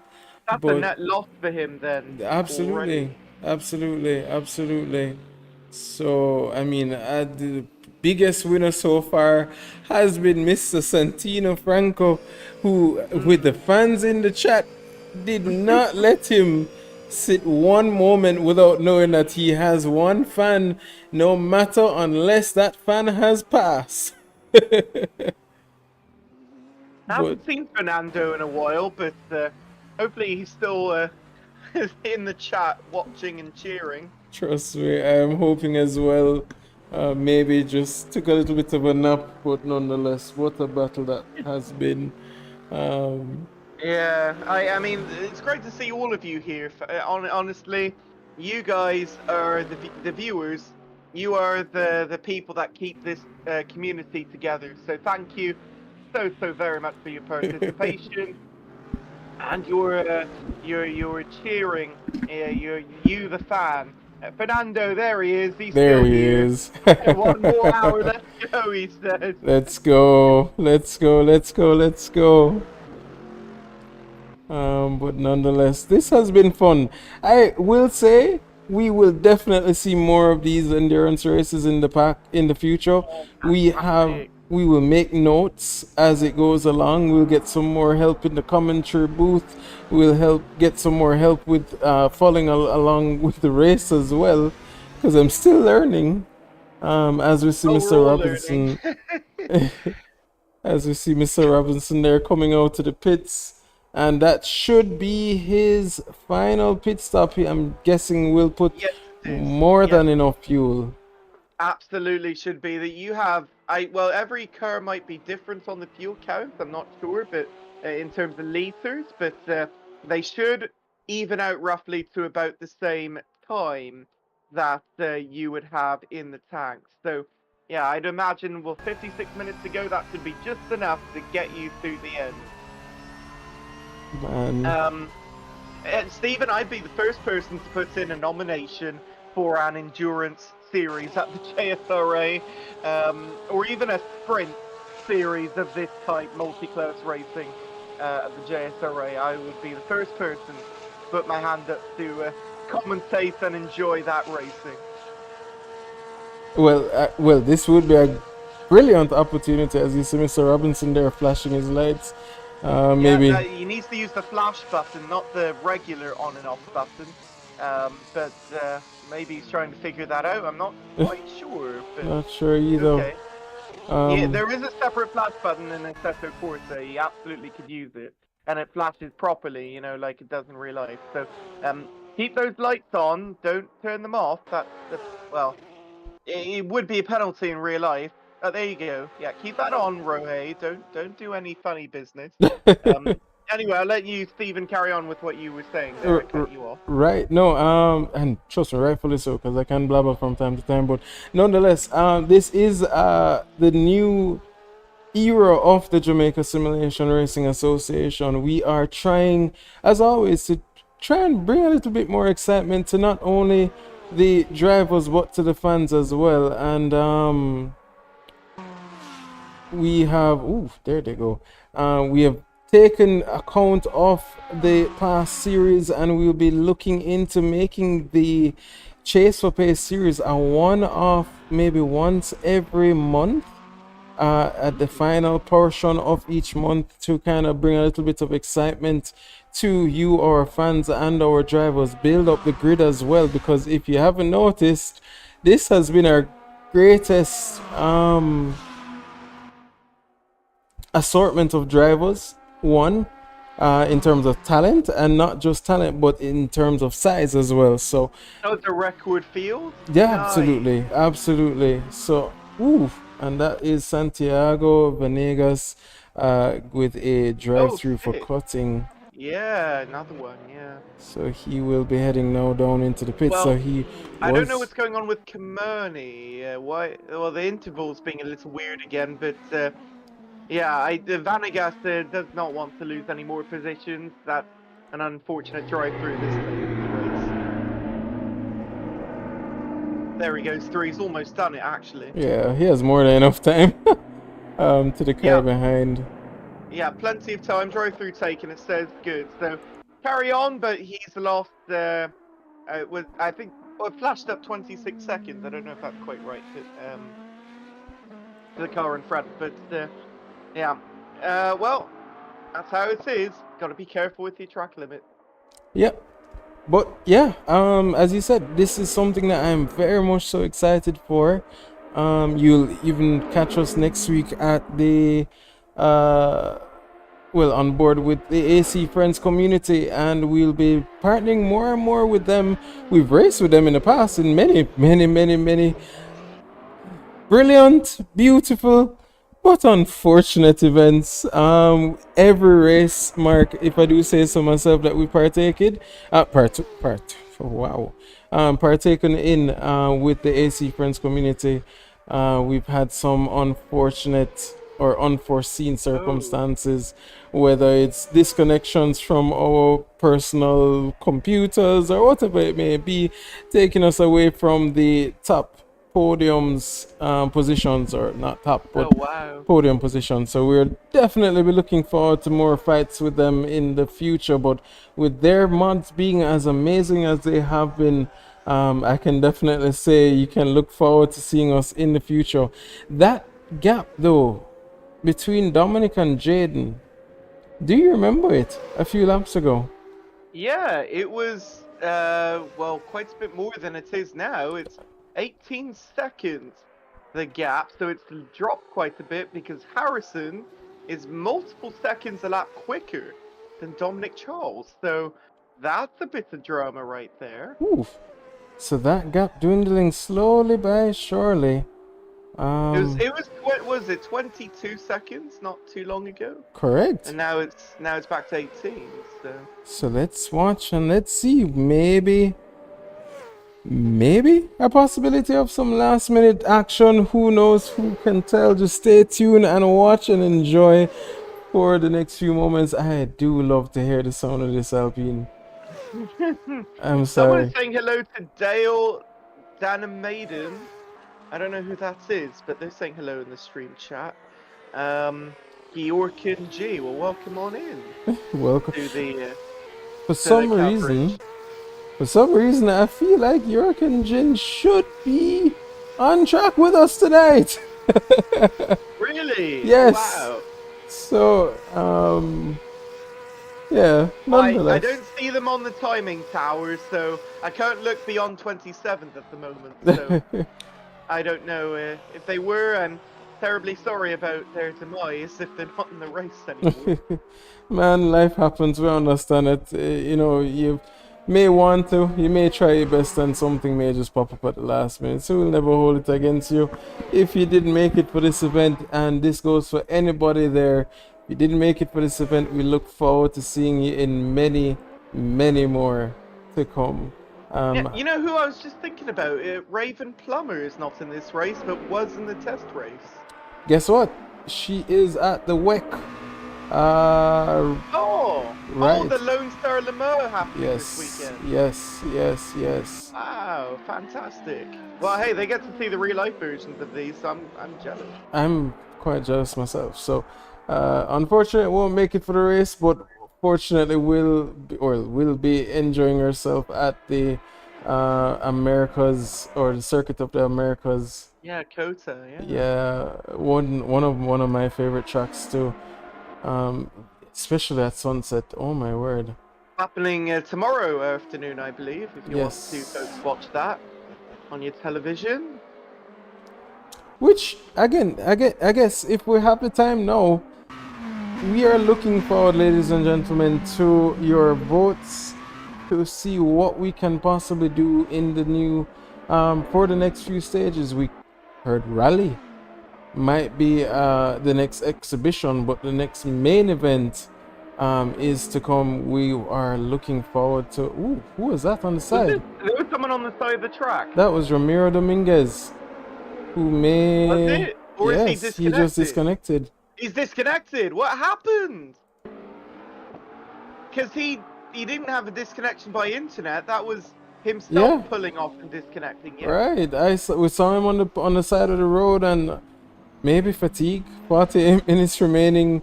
Again. What the heck? That's crazy. And that's after 2 hours, man. That's what? It's over. It's over for Ramiro. No.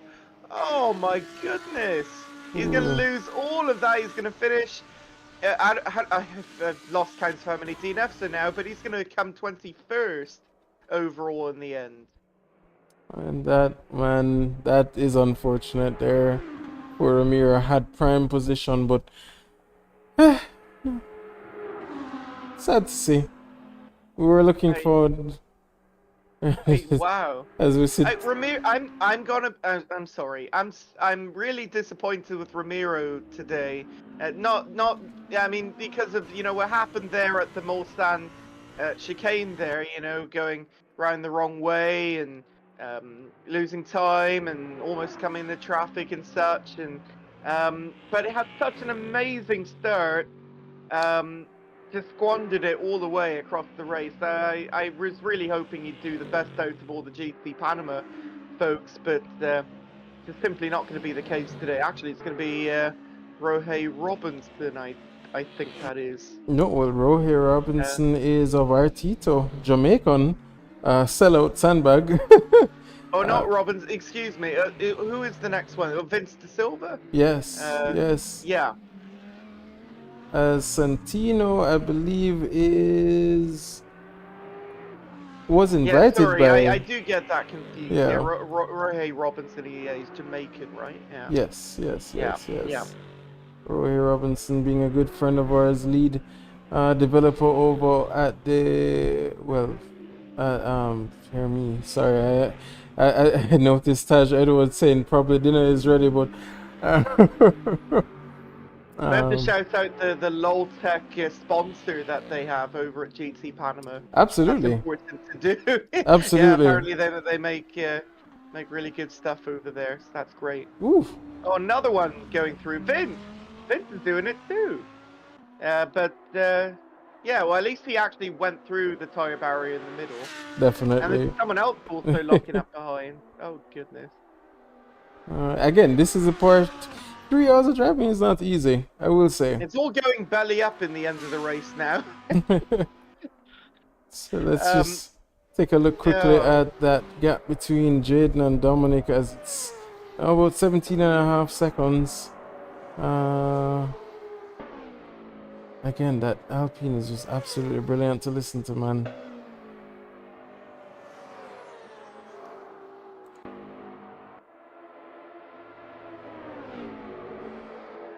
I see a lot of the folks are packed up around the start-finish line and the Porsche curves behind that.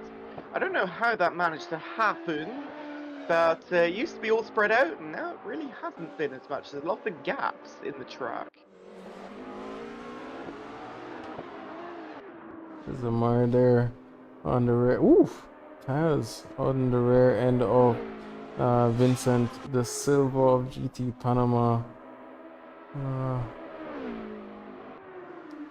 Currently sitting in P3 in class, and overall John Singleton of AC Karting making his way through to take his drive through.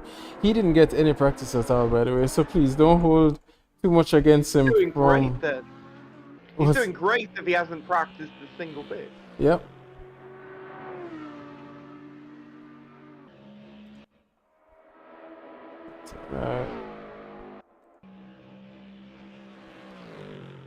But yeah, this is the future of the JSRA based on what we're seeing. Coach Edwards is saying, I think this was about Ramiro. Probably dinner was ready, so he had to hop off to go and eat. Oh, that's funny.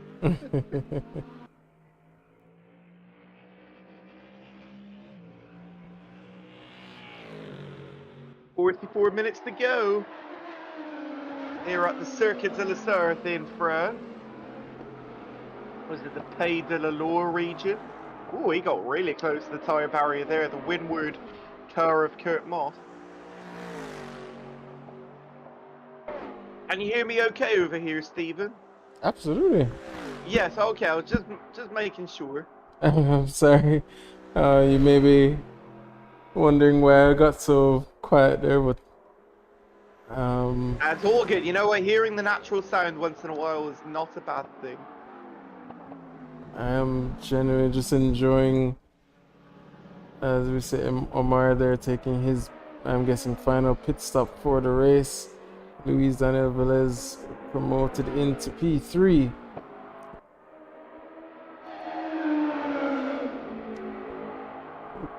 Porsche not sounding bad itself either. Yeah, fantastic. Yeah. So Mark, which car is your favorite in real life and on the sim? Well, I love the Corvette C8R. It's a fantastic vehicle. It's so sexy. I'm just gonna say it. It's very sexy. And I love the the Corvette Racing team. Now it's Pratt Miller Racing in IMSA. So you know the 3 and 4, both fantastic cars, and yeah, won the championship not too long ago actually. Yeah, that's probably my most favorite. I guess if I had to choose, like, say, in hypercar, I love the Ferrari. I think it's really sexy as well. But the Cadillac, honestly, Ooh. is chasing after my heart. Even though it's not the quickest one, the Cadillac is quickly chasing after my heart. I love the red. I love red in general. It's my favorite color. But I love the the 31 in IMSA or the 311 in the WEC team. I don't know. I love it. I mean, what about you? What's your favorite? As you said, the Cadillac has my heart. I think it's mainly because of the sound, but the Chewbacca sound of the turbo from the Alpine and the Acura are slowly taking my heart as well. But you know what I'm gonna say? If you know me, you know my heart. And it's a Porsche, man. It's a Porsche. It's a Porsche. It's a Porsche. You like the Porsches? I love the Porsche. It's my dream. I mean, look at it, listen to it as it's even sounding. Not my favorite sounding car, I will admit. But even well, you know, they are dominant. So they are dominant. Yeah, they have the most wins, don't they? I believe so. Yeah. Yeah, I mean, they win in IMSA constantly. They just have so many in the field. So, yeah, they have a lot of customers, and their racing teams are very quick all the time. So, yeah, honestly, it's a good choice. Definitely, and then Porsche. I mean, you like and the Ferrari. 963 though in hypercar? Because I'm gonna be honest, I'm not really a big fan of them.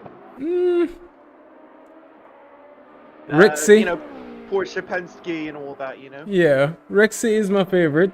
Favorite livery, let me say. Yeah, well, Rexy's great too. I love their livery, but I don't have an emotional connection to AO Racing as much.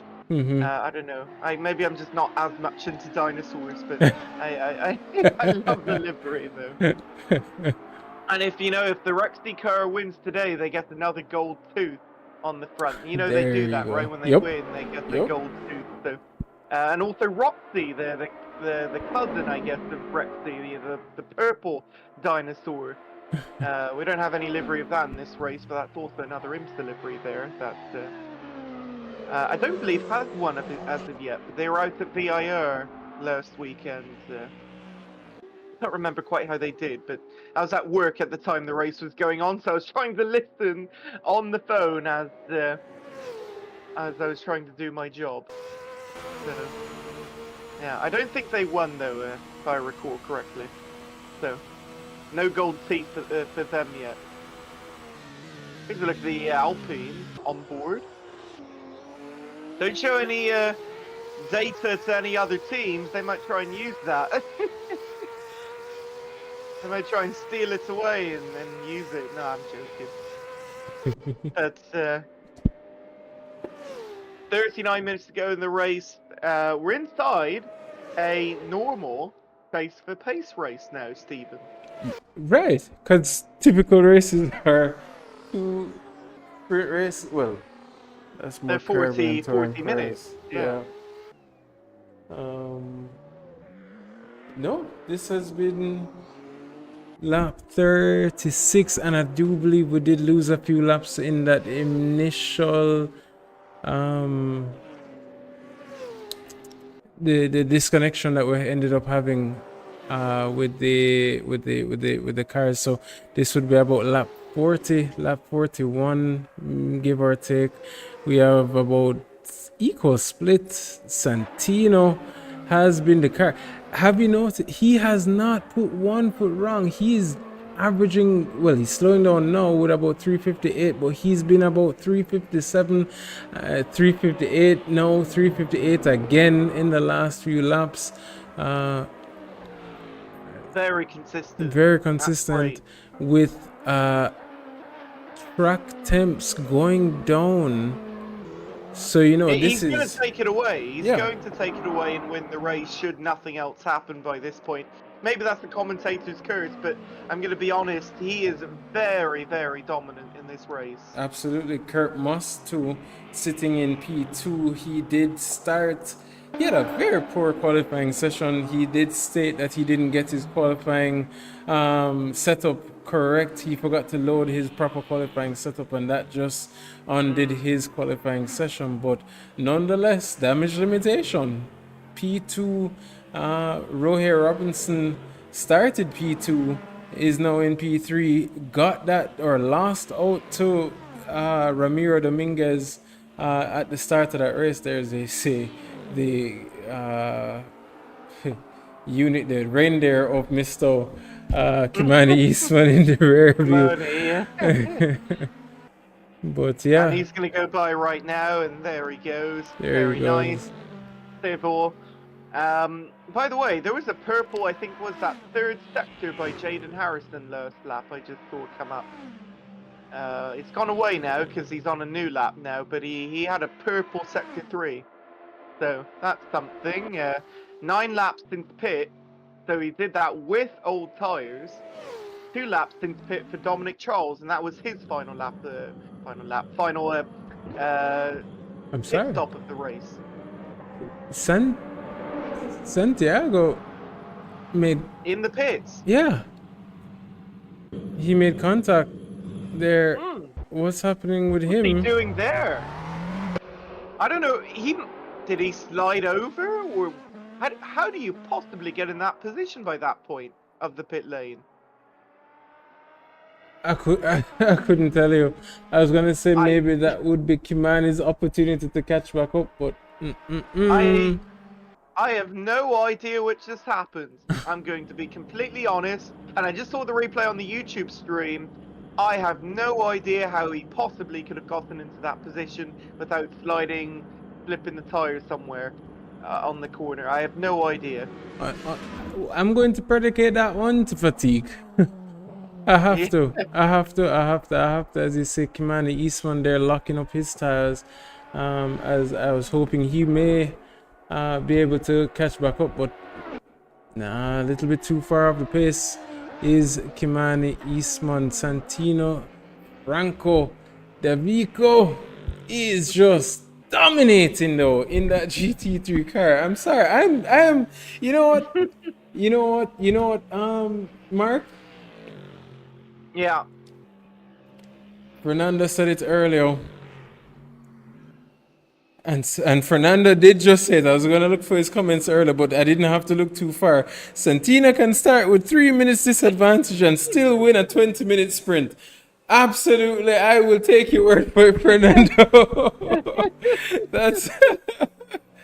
That's absolutely epic. That was an absolutely epic run by Santino. I am very much so looking forward to seeing him again in the very near future. I really hope he joins the chase for pace and joins us all the way, because he'll be a definite force. And maybe even Tim Stoll, when he doesn't have disconnections, can be a big qualified match between each other Absolutely. in a head-to-head battle.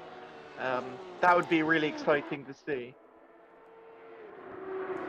Yeah, you know, the one person I really, and we're take this moment to just shout out to Estefano Barrero, who is one of our closest friends here at the JSRA. Unfortunately, he couldn't partake in this evening's race, but nonetheless, ooh, there you go, sweet looking livery being overtaken by I'm Javier not really Palma. sure why they're going so far out there, because isn't that the dirty part of the track? Because even though you can use it, it's within track limits, you never see them do it in real life. So why are they going on the dirty part of the... and you can see it there with the other texture. Is there I'm really no loss of grip? I'm going to just assume no. There's just no loss of grip. Not with that Right. car. Are we doing a Not on sim post-race racing. interview? Because I'm really... That's honestly, that's one of my questions I need to ask them. Is be like, be honest, is there any loss of grip? Why are you guys going so wide on the Mulsanne straight? But do we need to ask them? Because if they're doing it, clearly it works. And if it I works, suppose. yeah, I don't. no. Well, the drivers know best, I guess. I don't know. I didn't do it in the test race, and I can't remember off the top of my head other people doing it consistently. So I don't know. Maybe it's a revelation someone found and everyone else just copied. I don't know, but they know more than we do. But it's sim racing. It's one of those things of sim racing. Yep. Use as much of the track as you can allow. Yeah, if it's there, use it, obviously. You can get way quicker lap times. Because, you know, we saw, like, in qualifying, we saw, like, a 320. I mean, I don't know, Stephen, if you can recall the hyperpole time for real life WEC. I think it was a couple seconds at least lower than that, no? It was something like a 323, if I'm not mistaken. So, way quicker is my point. way quicker here in the sim.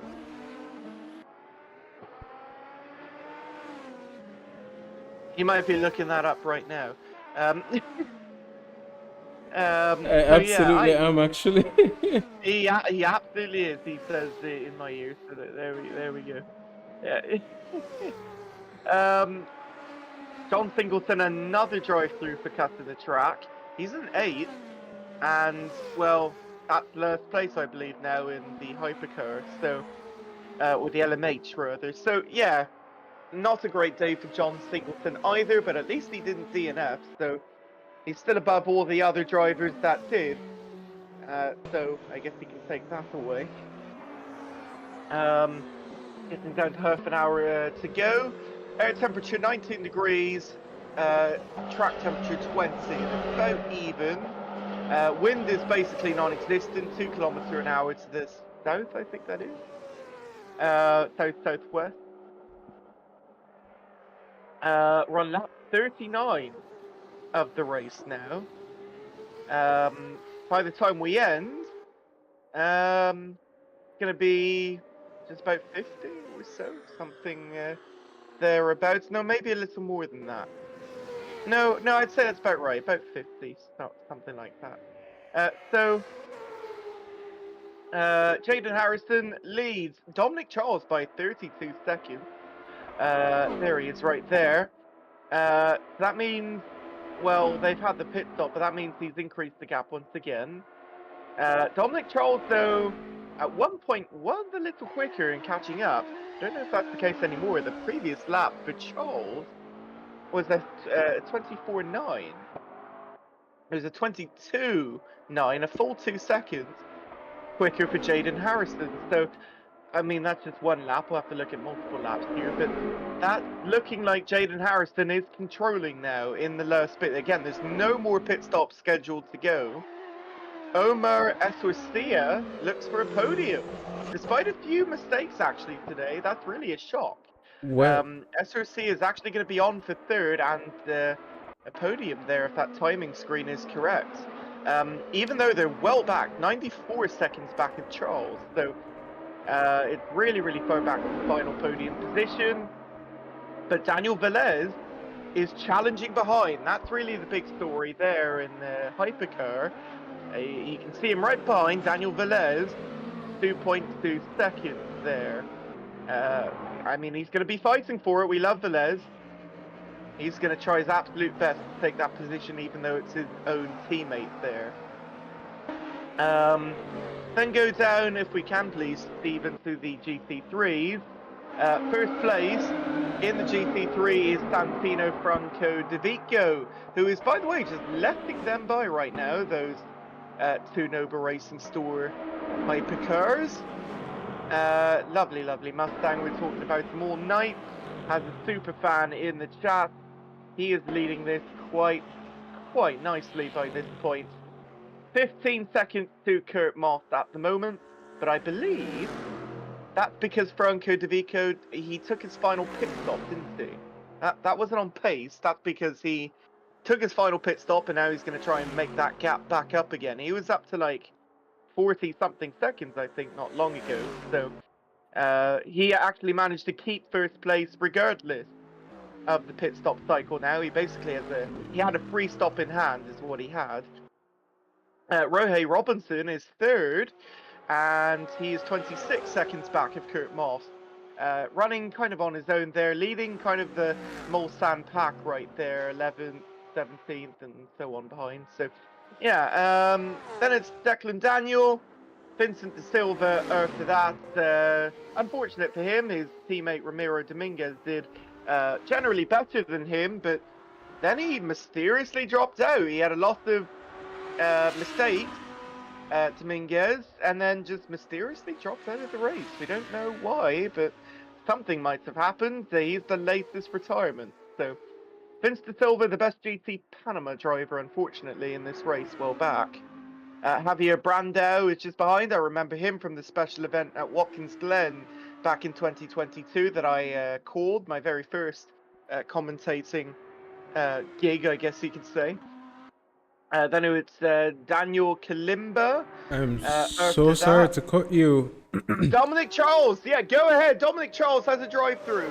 Go ahead. No, well, you took the mantle for me. I'm sorry, I'm so excited. No, please do, because I did want to cut you and state earlier, Jaden Harrison may have one extra pit stop. A free pit stop with that, it will be. No. Well, how will this kind of pan out now? 32 seconds. Well, I think that might be the moment where Jaden Harrison takes it there, Stephen. There you go. I'm going to be honest, if that was... Well, if he's taken it this lap, right? I don't know if he has to take it this lap, but he has to take it within 3, I think. That does give him the opportunity. That very much so does give him the opportunity. That's it. It's over if that is it. And oh, Kimani Eastman had a little moment there. That's unfortunate. Sorry, I did see the reindeer out there, Rudolph the red-nosed or yellow hair. Yeah, right. But yeah, this is where it's going to start throwing a little bit of drama into the fold. That's going to be the end. That can't be the end. Surely not. No, well, right, with a drive-through penalty making the difference. Will Jaden Harrison dive into the pits now, though, and take this as his final pit stop? Well, is there really any advantage to not doing it right away, is the question. We don't have safety cars, so it's not like you can kind of bank on that or anything. I don't know. Whoa! Wow, that was close. He had to really keep it tight there in the Porsche curves. I think he's pushing to try and get as much, get into the pits as quickly. No, he really doesn't need to by this point. You got plenty of room. You don't think so? Change. No, I'm saying Jaden Harrison has plenty of room to like. Oh, excuse me. Sorry, I was thinking opposite. Dominic Charles there would take the lead. Yeah, no, he's pushing the least amount of time as possible. Yeah. Yeah, that's what Yes. Sorry, I got those two mixed up there, but So yeah, no, that's what you were saying. Yeah, you were absolutely right, Stephen. Yeah, he's pushing and should be pushing then for that. I So thought that was Dominic Charles there. yeah, But but what I think might actually happen is now is where you're going to see Dominic Charles head into the pits for his drive through. They might come out side by side. So 25 minutes remaining. Jaden what? Harrison, Oh, wait. yes, So I didn't realize this. Why is he pit stopping now? I thought his strategy would have had him done it already. I didn't realize he had one more to go. yes. Remember he took the damage. So Oh, yeah, I no. thought he would have corrected it throughout the last few stints. Well, Dominic Charles now will be on the hunt for Jaden Harrison, who will be on fresher tires Well, we have a battle then. yeah. Well, let's see. Wow. 10 seconds is a gap, but at least the gap will be closed by that much. Jaden Harrison will have the upper hand now, though, as he has Oh, about he's fighting it. yup, and the two will be pushing with Well, it's 23 10 minutes seconds. remaining. It's 10 seconds, Stephen, right? So can Dominic Charles make that up? Is he the first driver right now? Is the question. Can he make it up in the 23 minutes? Unfortunate. Well, let's see. We don't know. Did Jaden Harrison change tires? I don't think so. He It might doesn't just have tell us topped on the up live two. timing if he changed them, right? No, it doesn't. No, it doesn't. No. So it's just gonna go based off of just straight lap time. That is horrible, by the way, strategy by Jaden Harrison there, because I thought he would have already done the pit stop. I didn't realize he was going in that same lap as the drive-through. Like, horrible timing, right? With Dominic No, Charles I think there. that was brilliant by Jaden, don't you think? Because remember he had to pit. He did, but if he'd done it earlier, he would have had way more free time to gain even more of an advantage. So I don't know. I don't know if I agree with that. I think Well, we'll have to find out after the race and Yeah. watch it back, but I think he would have had well more than a 10-second advantage had he done the pit stops earlier. Well, I don't know. We'll just have to We take back. don't really know. Yeah. It's too Yeah. late to really know Yeah. now, but we'll have to watch it back. We'll watch it Maybe back. that's it. We'll just agree to disagree on that. But, But nonetheless, I no, mean, that this means we have a is fantastic finish for it then, right? Yeah. well. So I hoped, but that gap has now extended from 10 seconds to 11 seconds. So, only time will Maybe actually, tell. maybe it does work out then on the fresher tires that we're wearing the same tires now, same freshers. Yeah. And again, we don't even know if he took tires. So hey, we'll save that for the post race interview, and we'll find out to see what happens as we see Jaden Harrison there goes around Roger Keller, the Swiss driver. Dominic Charles now pushing to see if he can maybe try and dent back that gap and see if he can gain back that position from Jaden Harrison in that Chewbacca of Alpine. I love the sound of that car. It and the Acura, I will say, it just has a vibe to it. Don't you think? You seem to be fanboying quite a bit tonight over the Alpine. I am. I won't So lie. funny every time. Okay, well the best going in as late as possible is best because if he had to feel more than he had, he would have taken longer in the pit. Oh, that's a good point then by the bus in the YouTube chat. Yeah, something I hadn't considered the fuel. So, or I had considered, but thought differently rather. Yeah. Okay. Well, so it looks like Stephen, you know more of the strategy than I do then. No, I mean the they thing. seem to agree with you on that. Well, maybe I don't sure. Again, one thing I can tell you, I do enjoy. Jaden Harrison is one of my closest friends. He has helped us out so far, so much with you know, the endurance rate with just the league on a whole. As Santiago, again, another drive-through Oh, for another him. one. But unfortunately, Kimani Eastman, I just believe, might just be too far off as he goes around the long way around Vincent da Silva there. Who is that? Diego Cinero right there behind. So at least we have a little bit of action there in the latter stages of the race. He's yeah, lap behind Eastman, even, yeah. But oh, he is. Yeah, that's unfortunate.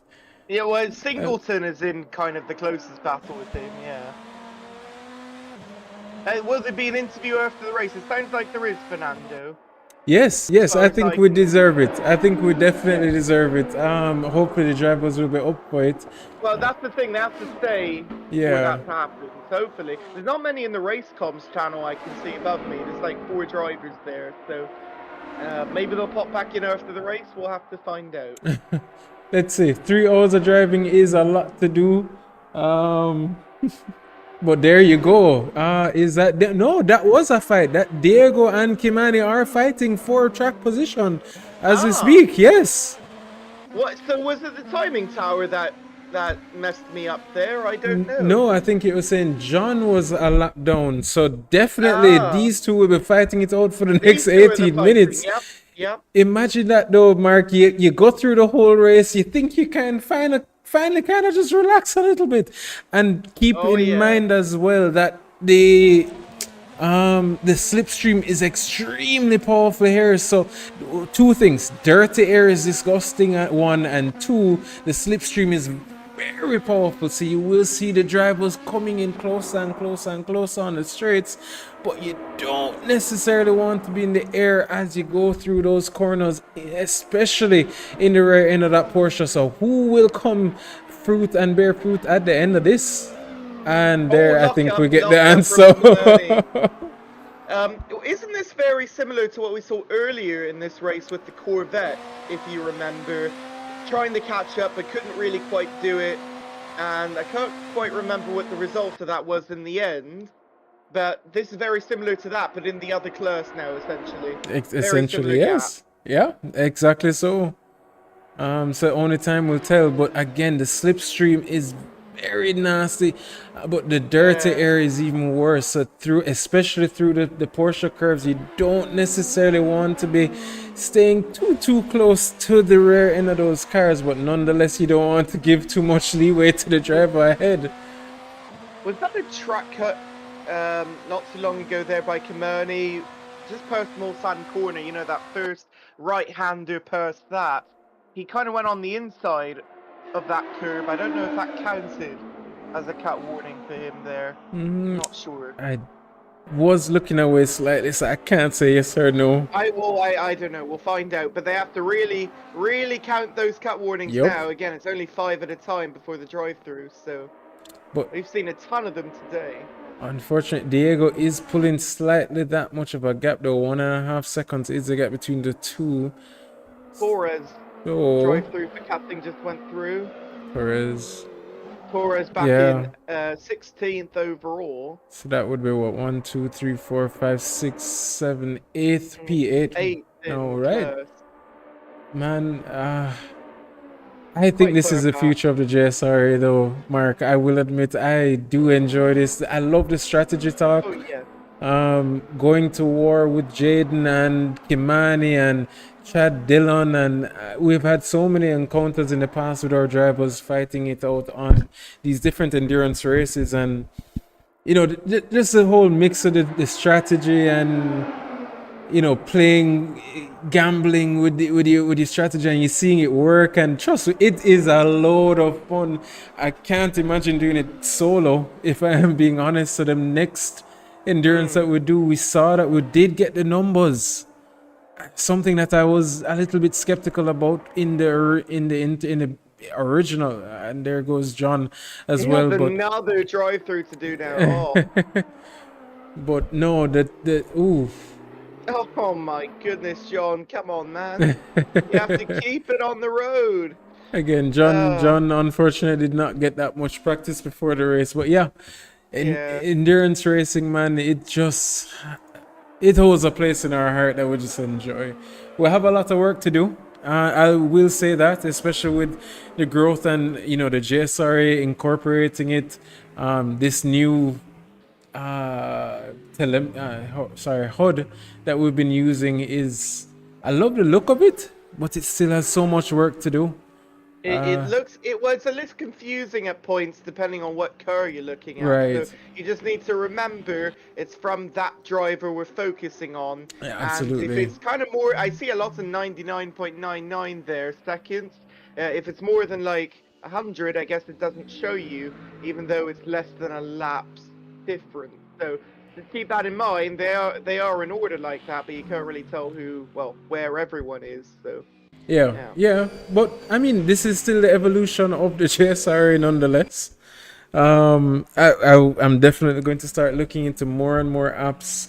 Obviously, we haven't had a race in a few weeks, especially since this app was released. So we'll continue to work on it. Well, I'm going to post the live timing link in the stream chat again for anyone that wants it. Then they can get the full look at Perfect. every single driver, and they don't have to worry at all about it. Perfect. Even better. Even better, Even absolutely. better. Wow. But, wow, what a race this has been, Mark. I am quite pleased. I'll say that. As Well, it's not over Alejandro. yet, Stephen. We still have 13 minutes to go, so we'll find out how this finish goes, and then we Yep. can say all of our final remarks. I have a lot. Well, I mean, I've said a lot already, but yeah, I have lots of great feedback. As we even notice, Kimani Eastman only a second off of the car ahead of him, and will be pushing to try and catch back up to the car ahead of Diego Cineros. But ooh, look at those fireworks, man. As we come to a conclusion, 12 minutes remaining. They've been going on all night. This has been absolutely fun. Mark, this has been a pleasure to commentate with you, bro. Absolutely, likewise. Yeah, it's been... Well, it's been a lot longer than the standard 40 minutes. So we had the time to, chill out and ease ourselves. Right. And collect our thoughts, which honestly is... that's lovely. So... Well, Paul Pertab is looking forward to joining one of these in the future. That's fantastic. Man, nice. I would love to see that, man. The community needs to grow, as Rafael Rivas unfortunately gets another drive-through for cutting, or that's maybe his first. So he's done a relatively good job maintaining and managing, but unfortunately, in the stages that it matters. Pertab. Excuse me, Raul Pertab, not Paul. I read that incorrectly. Raul. Yeah, he's looking forward. That's fantastic. Absolutely. Yeah, sorry about that. And Raul, if you get the chance, bro, it would be our absolute pleasure to have you. As we see Daniel Velez now getting his drive-through for cutting. But yeah, that's the whole purpose of what we're trying to do here. Just grow the community, enjoy clean, hard racing, because that's even something that I was very impressed about. Yeah, as you can see here, the wider entry is just a faster line. As you see Daniel Velez there going extremely wide on the quote-unquote dirty patch. But yeah. Well, it's dirty, and it's more dirty in real life. That's In real where life, the right. marbles collect, and there's more bumpiness there than the smooth road where the middle bits are. You see where the white lines are. That's essentially where the end of the track normally is. So see, he just pulls over there to the right, and that's usually all very bumpy. You don't usually want to be over there. Yep. For very long. So while you can, you won't have great grips. So I guess in the sim, they just haven't rendered that as a lot less grip. So, now that you mentioned that though, especially in sim racing, well, let me say, I had a little cheat code back in the day when I started in Formula 1, and we used to play online, and you'd run a co-op races, and the first race of every season is the Bahrain Grand Prix, and I had a little cheat code where I would basically put the full car onto the tarmac, and the one, not sure why, but it just gave me extra grip, and that's coming out of the long straight before the final corner. And that one, as well as coming out of turn 1, 2, 3, 4 on that straight, those two straightaways. Yes, I know what you mean. My brother, I would gain at least 6 to 7 tenths every time, and everybody used to be like, "Yo, what are you doing?" And my qualifying lap was also so. Yeah, sometimes sim racing, the wider the entry is, just the better. And they probably patched that out by now, haven't they? I'm sure that was about 2018, 2017. Oh, probably by now, yeah. But nonetheless, man, nonetheless, that was like that was my little cheat code. But nonetheless, no, that's Well, see, that's a perfect example right there. Yeah, sim racing not necessarily equal to real life racing, unfortunately. Yeah. By the way, Joel Dallas says endurance racing is top tier. That might have been a little while ago. Sorry if we missed that. And absolutely right. We fully agree over here in the commentary booth. By the way, Fernando said Santino kept doing 358s for 3 hours straight. absolutely. I don't know if that's... Yes. Well, I mean, just about. I don't know if it was all 358s. We'll have to check his whole lap time. But, I mean, very consistent, that is for sure. If I'm being honest. He is not human. He's a machine made for racing perfection. You know what? I think we need Fernando in the commentary booth after this race. I think, yeah, well, he'd be very partial to Santino. Absolutely. So. It'd be great entertainment, though. Absolutely. I would definitely look forward to seeing Santino coming back in these races. So, hopefully he had enjoyed even some forms of this race. But this was good. I would love to have him back. As you see him in that very beautifully themed Ford Mustang. 7 minutes to go. We have about, well, 2 laps, give or take. We'll have to see at the line if we have a third. Because it is, of course, Earth to Zeros. If you already crossed the line, you can complete the lap along with everyone else behind you. Sorry, no, in front of you. Excuse me, not behind you. 7 minutes 17, 45 laps through. So that was a lot less than I thought. I said it'd be about 50. It's gonna be, I think, what, 47 max or so. So a little less than I thought, but it was quick math. It wasn't calculated. How many laps did he count? I thought it would be around 50. I said a while back, like an hour ago. Check the live timing. It's slightly less than that in the end. No, it's slightly more. Check the live timing. Is it? Well, we have 6 minutes 47 left, and it says lap 46. So if you check the live timing, Jaden Harrison and Dominic Charles are actually on lap 51.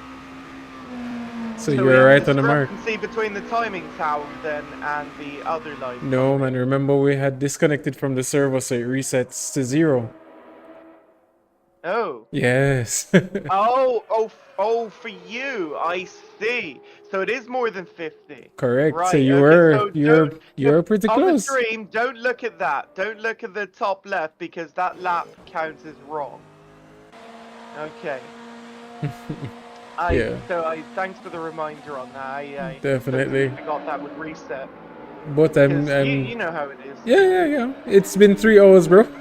Yeah, it's been a while now. Yeah, that's true. I am getting rather tired. It's 10:25 here, so. Oh no. Well, I did make sure to sleep before I woke up for this, so I was rested for like 6 hours, but I will make sure to get some more sleep before tomorrow morning. So, yeah. So Jaden Harrison then and Dominic Charles. That's the big one. Big battle right towards the end of the race now. Can we see what their gaps are? I just checked and it was unfortunately about 12 or 13 seconds now. I think Harrison has it then in that case. Well, it's still 5 minutes to go. But no, I just want to ride along board with this duo. Although it seems as if Kim and his brakes are slowly giving out on him. But as it stands, I mean, Jaden has the mantle to hold. Dominic Charles has been pushing based on what I've been seeing, especially through the Porsche curves. But that drive-through penalty just was his race undone. That's what messed him up because he had He basically had the race in his hand up until that moment, but unfortunately, you put the tire over one time too many, and that's it for you. But again, listen to that Alpine sing, man. It's just absolutely That might be the fourth diabolical. time you said that now. No, but it's just so. It sounds so good, bro. Come on, man. Oh, yeah, I have to make a compilation of all the times he said that tonight. I'm sure we'll send it to the developers over Sasha Gerard over at AC Friends and just be like, yo, bro, hats off. I don't think he chose that he developed the songs, but still, I mean, listen to that purr. You know Chewbacca, right? Not a. I've heard you reference it many times. Okay. If you didn't know, if you didn't know before tonight, now you know. Woo! Now we know. Yeah, woo, that was close. Was that Vince? Dominic No. Charles. Dominic Charles there having almost a moment. But, yeah, 13 seconds, push. It's the last couple of laps now. You really got to, well, lock in, as they say. And 3:22.0 for Dominic Charles, but I mean, it's still so far back. Jaden Harrison has to have a moment if he's going to lose this now. So Harrison just has to go at a nice steady pace and bring it to the finish now and win a 3 hours of Le Mans race that he completely deserved, in my opinion. Absolutely. Granted, Dominic Charles also really did deserve it as well. Who did start on pole? Was it not Dominic Charles? Yes, it was. It was. So he's going to lose that, and that would be really, really unfortunate. Right. Just lose it by a place, yeah. That was, but nonetheless, I mean, I think we should start counting this as points and start the actual series to finish the year out. Maybe we can finish off at, the Nordschleife. Maybe top 10 or something getting points. Or, yeah. We'll figure it out. But that would be fantastic. This was supposedly an exhibition, but now slowly turning into a full-on series, folks. We look forward to your. I would love to hear your opinions on it yourselves and see if this is something that you'd like to get into. Maybe not a 3-0 for the next, maybe a 6-0 for the next, or a 1-0. We never know. Wow, that would, yeah, quite long. For sure. But that'd be like a proper endurance race by that of point. Course. 3 hours. Ooh. Coming into the pits this late. Is it a that was Diego. No, what? Whoa. So that fight between him, I'm assuming that's fuel. That must be, because I didn't see anything pop up for drive-through. Neither did I. That must be a lap to go. Yeah, I think he's stopping. So yeah, wow. Diego Cisneros there. He hasn't really had a great day. He's had several issues. Really unfortunate for him. And that allows Kimani Eastman there to squarely have that 6. And so, yeah, this is it now. This is the last minute and a half. What are we looking at on the GT3 side for the win?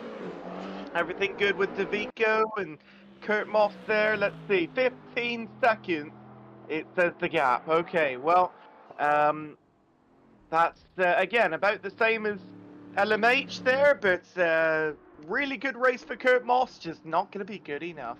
Well, he is heading into the pits now. He should come out with I'm sure this is just a splash and dash. As we see Declan Daniel now coming around. Up the fuel too. Oh. No, I think he has a good enough gap. It's just a splash and dash, so he should be coming out with more than enough time to the cars behind. But who has messed up is Rohey Robinson. When did he fall back to P4? Oh, wow. As you see, Noba Racing there coming around and making their way through very clean. But John Singleton, another drive-through for him. Already quite far back. So we have one more lap of racing. White flag right now at the 3 hours of Le Mans, Stephen.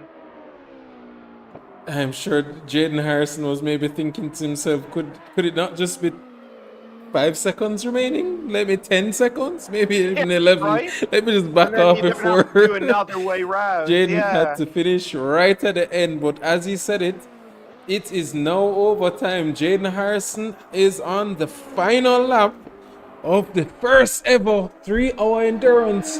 Mark, Yeah, I mean, he could have slowed down and probably still would have won and not done another lap, but he kept going No, I don't think so. to do one more here, so that's fine. I mean, it's fine, but I think he could have done a much slower lap and crossed after zeros, and that would have counted. But Definitely.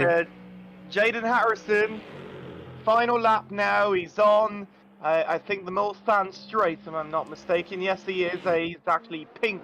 Well, he was pink on the map, now he's yellow, now that we're focused on him. What a drive by this man. He's always quick in chase for pace. He is quick here as well. He's had a stellar drive. Couple of incidences, but nothing crazy. And I don't think he got any drive-throughs or anything like that either. So incredibly consistent. What an amazing driver Jaden Harrison is here. And he's going to, should he get around this final half of the circuit, win a huge endurance race here, a huge event here at the Circuit De La Sarthe in France. I think it's also a great opportunity to mention on his debut, just as dominant of a performance, Mr. Fernando's biggest fan, or no, sorry. Well, no, you're right. You're right. Right. Antino Franco De Vico here. Yeah. Mm-hmm. Go ahead.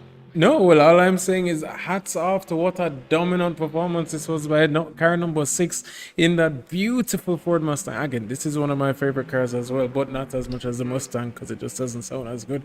But nonetheless, what a drive that these two have put on. Dominic Charles being the next one who's just not put one foot wrong and has just been dominant. At this point, I'd kind of just be backing off of the brakes and hoping that Jaden Harrison will be coming around the final pits and I'll just finish right behind him. But here's the finish by Jaden Harrison coming up right now.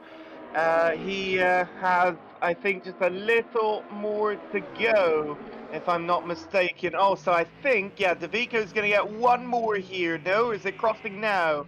Is that for the win or is that one more? I think that's one more, correct? Right. One more, yep. So he has one more to go to keep it together. Jaden Harrison now coming through the Porsche curves. And not sure what's happening with Mark. I lost contact with him. But as he was saying, comes around the final corner, Jaden Harrison in that brilliantly themed Porsche. Comes around in P1. Mark, you can take it away. I lost you for a second. I think it cut out there. I don't know what happened. But you had the call there. It was your call to make. Yep, Jaden Harrison wins the 3 hours of Le Mans here at the JSRA. Congratulations to him. What a drive. Amazing. Oh, I think we've lost the timing tower, but no worries. We are coming around to see the other finishers now crossing the line. He had quite a gap. Coming in second place, Dominic Charles coming in. What a stellar drive for him in the Alpine, and he's already crossed the line there to take the second place. And then Omar Esurcia, I think officially a lap behind, so he will be crossing the line here shortly. He's not done yet, and he will be finishing up his race as well. He is just past, I think, Arnage, if I'm not mistaken. So he has a little bit more to go, looking for that third place in the hypercar class here.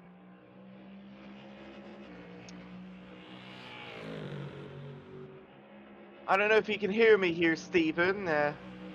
Yep, I can hear you loud and clear. Okay, just making sure. Yeah, I know we lost the timing tower there, but SRC has not crossed the line yet. Kurt Moss is across the line. That's going to be 8th overall. Santino Franco De Vico, I think he's going to cross the line officially a lap ahead because it doesn't show him at the checkered flag yet. No, he's still on the proverbial final lap, but... Yes, so officially under timing, that's a lap ahead, I believe, at the very end with that. So Kurt Moss will be second in GT3, Declan Daniel is going to take third and the final podium position in the GT3 class. Wow, what a drive by Declan Daniel. We didn't get to talk about him too much tonight, but amazing. Wow. Absolutely, and I just want to ride along board with Santino now to give him his victory lap. I think at this point he could just kind of cruise to the Finish. yeah, because he has dominated this race. His fastest lap was a 357.360. His average lap is about a 358 flat at this point. Oh, Declan Daniel kicked from the race. What the heck? Not sure Did what he cross happened the there, line? but He didn't cross the line already, did he? I'm not sure. no, Well, we'll have to see. not sure what happened, but that's not gonna change anything that what he did. I don't think that changes the final.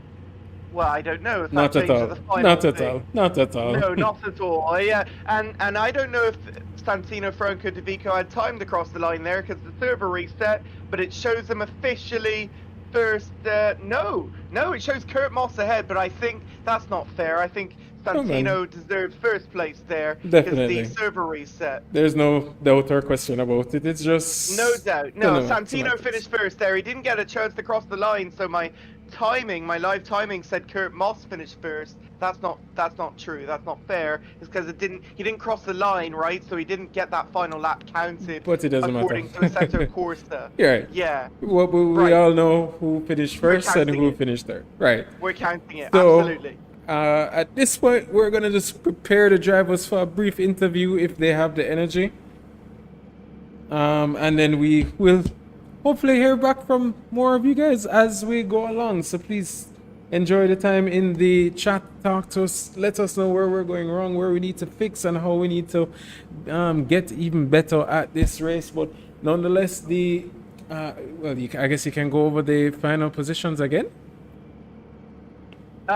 Yeah, I'll head over the final positions if you want me to. Let me just quickly bring it up again. Oh. Okay, well, again, they didn't count the final laps for, like, I think a couple of the drivers that didn't cross the line.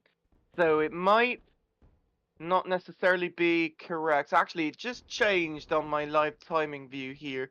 Now it's showing stored times. I can see number of laps and top speed. So I can try and get as much as I can. I can. Oh, whatever you have. Yeah. Well, I know. Well, we know who won, so we got that. Yeah. Obviously, Santino. Santino won GT3. Yeah. Yeah. Yeah. Santino P1. Yeah. Hello? You can hear me? Oh, they can't hear you. Oh, sorry, folks. They can't hear him. He's feeding me the information. I didn't realize. No, so I'm reading out the thing for you. So yeah, GT3 first. Right, let's go through that again. I got confused there. So Santino Franco De Vico was P1. He was in the Ford Mustang GT3. Second was Kurt Moss. He was in the Mercedes AMG GT3 Evo. And then third position, and a real surprise there. I have to look through this list I have on my timing. We were just, yeah, it was Declan Daniel. That's it. Declan Daniel got P3. What a surprise there in GT3.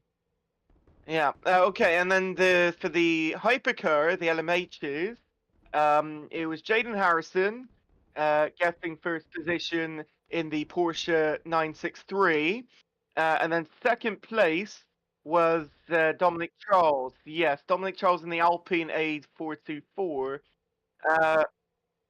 And then third place, yeah, sorry, say that again. Oh yes, Escursia, right. So that's the LMHs there. Sorry, I'm all over the place with this because it's not showing me the timings on here. It just shows me the drivers in general, so I have to be fed the information. But there we are. That's the top three in each class there, and yeah, we'll make sure to get those final results out for you when we have it. They have to be all like tallied up and such. But there we are. That's the well, 3 hours of Le Mans there. How about that? What a great race that was. I think we're going to get some interviews here in a second. I think Stephen is organizing that right now.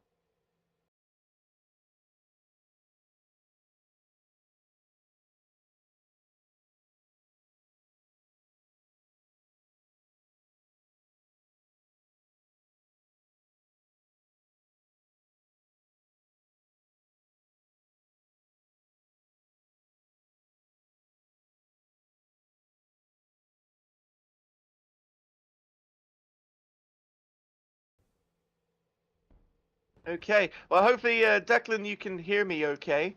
Yes, sir. Um, Yes, sir. Fantastic. Well, great race, fantastic race. I think everyone enjoyed it. And you snuck onto P3, well, kind of out of the blue because we weren't really talking about you too much throughout the race. Yeah. But you were there. It's not like you weren't there or whatever. But you were kind of off the radar for a little while. Snuck in at Yeah. P3 there at the end, and I just have to say, fantastic race. And was it? Was it really difficult? Because being 3 hours solo, that's kind of a lot for a single driver. But did you enjoy it, and was it a lot of work? Are you very sweaty? Well, yeah, it was both things. It was fun. I am sweaty. But yeah, it was a lot of work. I'm used to the length of driving though, because I usually my team and my teammates and I we usually do 4 hour stints on iRacing anyway. But it's just to get get used to AC. I don't play AC a lot. But Dominic, I came in here with Dominic as his teammate and just wanted to try have some fun, do something with the guys. It was really fun. Rohe, I'm not sure. I did not plan that. That wasn't really a strategy. It just ended up the way it ended up. I saw that I needed like 1 lap of fuel at the end, and somehow I came out in front of him. I'm not sure if he got held up or anything, but it was mostly luck, honestly. I see, I see. I mean, honestly, you had well, to be up this high, you had a great race, right? Because it's 5 cuts to a Yeah. drive-through. So, if you're up there, you had basically no drive-through. So, Yeah, I was you I was at the cut. I had 5. I couldn't get any had more. 5. Yeah. Oh wow, wow. Okay, then that could have been a last lap drama or something like Yeah, that. But yeah, wow. Yeah, but no, you ran a great race, and that's good. Well, I'm glad you enjoyed it. I think Stephen is very happy as well, hearing yeah. all that. So It was yeah, really what? fun. Yeah, we'll have to see. Maybe Rohe's in the chat. I don't know, but maybe he can respond to what you said. Yeah. But that's yeah, that was a great battle to see. Well, we had a whole bunch of great battles. So yeah. Well, does Stephen want to ask a question to Sure. you? No, I mean at this point, Declan, all I have to say, bro, is that was a epic race. Firstly, thank you so much for Thanks. joining, bro. When I saw your Yeah, name pop up thanks for as, having me. Thanks for having me. of course, when I saw your name pop up, I was like, yes, finally, because I know of you, but we haven't gotten you in the JSRA as yet. But nonetheless, we're very excited to see you back on track and making your debut and to finish off with a podium finish. Yeah, Bro. I'll be around now. I'll be around now, Nice. so you'll see me again for sure. And we'll definitely have some more iRacing races in the very near future. Trust me. We have an Okay. MX5 Cup that we're looking into. Look forward to that. All right, bro. Well, thank you so much for joining. I Sure, hope you thanks. enjoyed. I did Thank for you. sure. Nice. Thanks, Mark. All right, bro. Bless you. That was Declan Daniel there, P3. All right, Kurt Moss coming in now.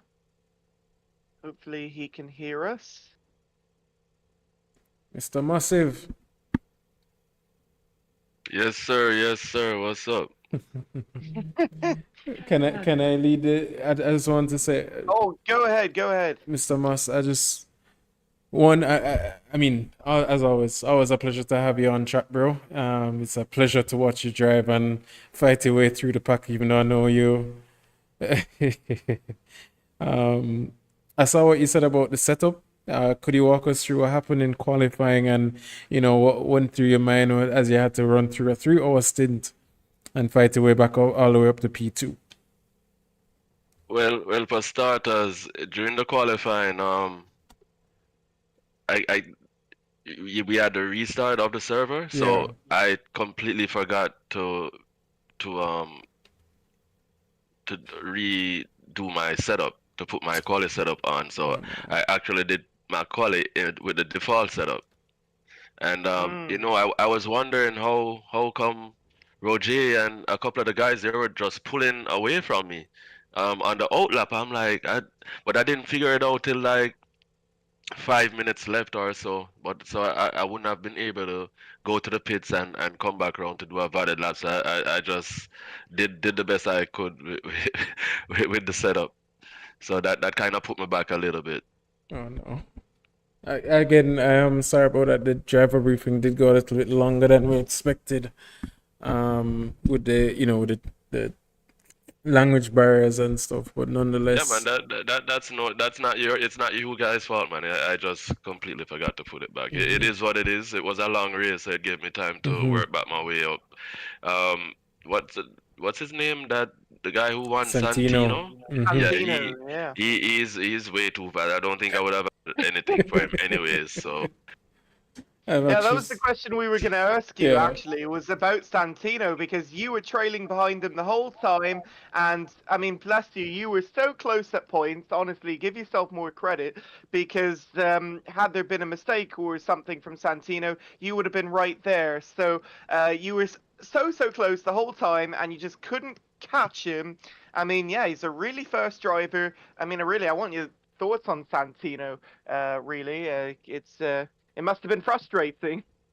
yes. Well, when I saw his quali lap, he did like 6.1. I was like, this lap was like 57.8 or 9 in practice. So, but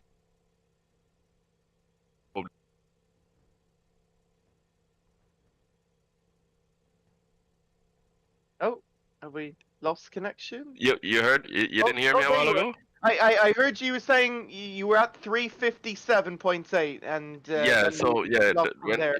because of the difference with he did a 56.1 and my fastest was a 57.8 or 9.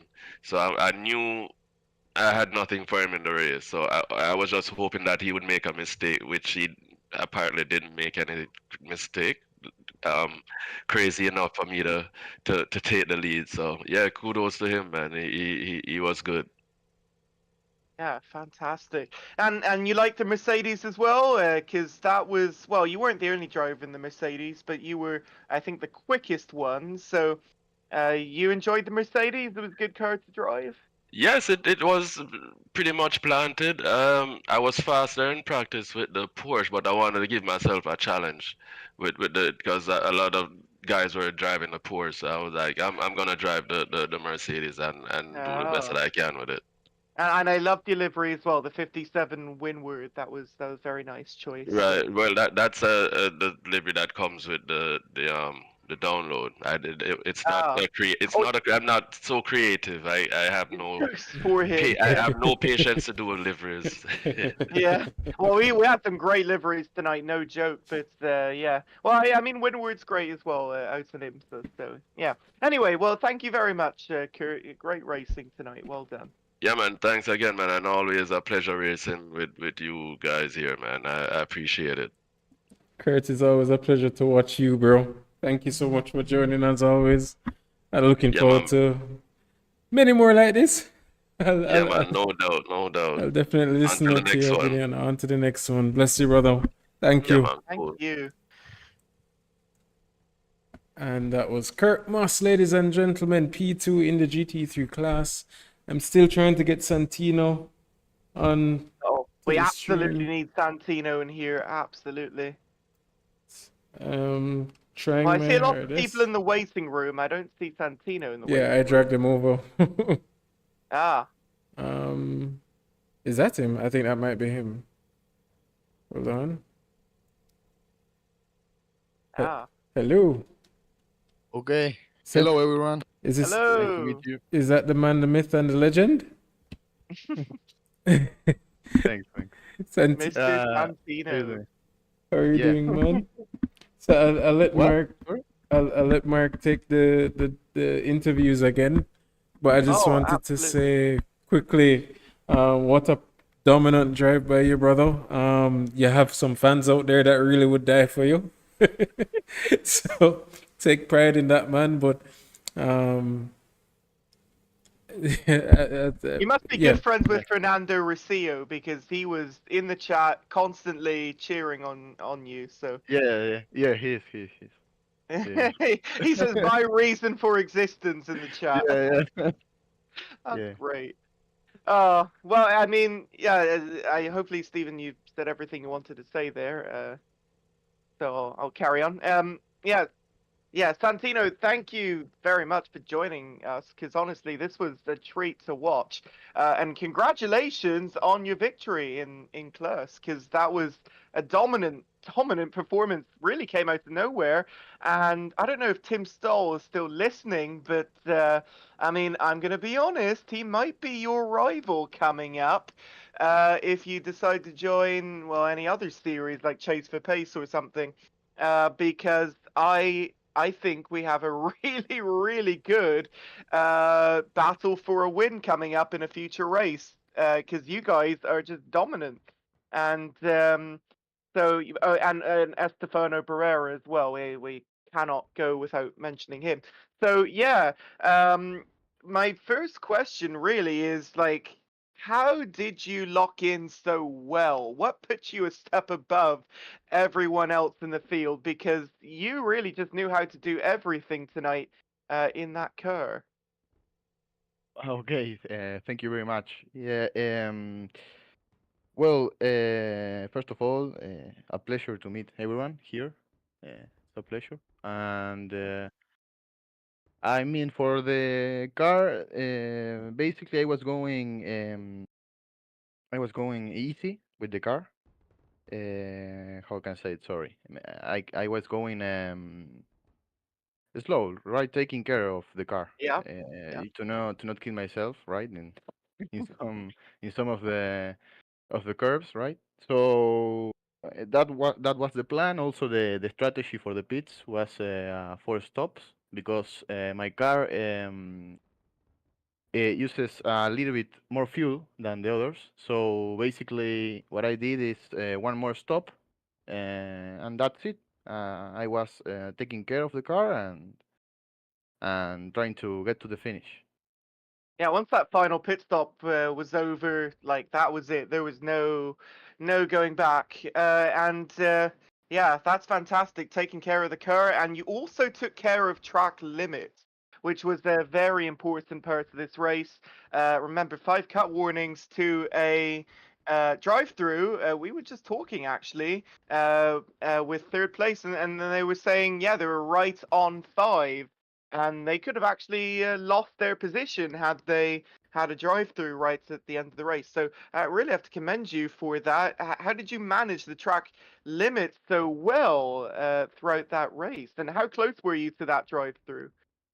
I think I had four cuts, maybe, and yeah, it was really tricky with the cuts Yeah, because that's amazing. they were. I mean, the track doesn't forgive, right? So you need to, like I said, I was going really calm to not make cuts and crash, right? So that was the plan, and I think it turned out very well.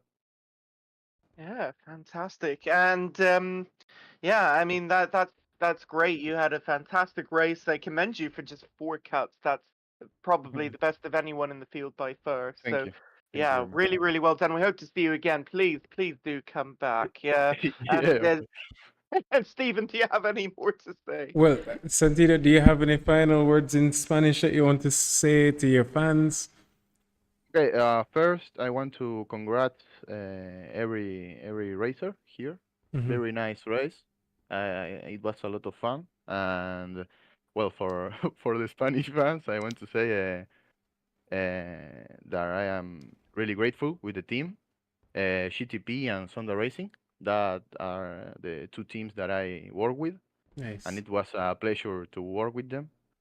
And thank you for everything, right? So, see you next time. Oh, thank you and Absolutely congratulations. epic, man. Congrats, bro. And it was a pleasure to have you. It was something to Thank you. behold, Thank you very trust much. me. And Thank you. Thank you. I've already gotten a few messages from some of our fast drivers that unfortunately couldn't make it this evening that are very much so looking at you and ready to race you. So Oh, the that's great. competition is getting hot. Okay. Okay. Nice. Nice. All right, brother. Thank Well, you. thank Have you a very good much. evening. Bless you. Yeah. You too. You too. Thank Thank you. you. A pleasure to meet you. Bye. Bye. Definitely. Bye. Thank you. Yeah, no, I mean, honestly, he's Spanish, correct? So maybe we have another Carlos Sainz in the making there. Wow, I that's believe he's fantastic. Argentinian, I Oh, think. he's Argentina. Well, then Yes. nowhere close. Yeah. Nowhere. But I don't know of any nonetheless. Argentinian drivers really. Maybe Canapino from IndyCar, but that's not really a good comparison. So, Well, yeah, I don't know. well, there is a new driver that's racing in Formula One that's may or may not be Argentinian. You're right. Yeah, coming up very soon. Yeah, No, yeah. that just entered in. Or just entered in, rather. Yeah, Right. But that being said, yeah. Dominic Charles, I was trying to get Mr. Escorcia, Mr. Omar, but I am not getting through to him. But we do have P2 finisher Mr. Dominic Charles here in the chat. Yes, hello, hello. Hello. Dominic Charles, man, what a qualifying session for you. Yeah, that was I expected to go honestly about a second faster, but I just couldn't string it together. That was pretty rough. I mean, your entire race was pretty much good until that last moment with the drive-through penalty. Could you walk us through your race? Nah, we must have been watching two different races. Oh, well. I spent so long in that. So early on in the race, I had a little run-in with Jaden, and my front wing was gone. So then I was down about 1.2 seconds a lap, and I was just trying to kind of hold it together. And well, I heard from Declan that the repair would take quite a while, so I said, well, I just kind of had to make it work. But that led to a lot more chaos, because then I realized, well, I have no brakes now, because I have no front end grip. So I kept locking up all over the place, but I kind of got it under control, and then the chaos began with the GT3s.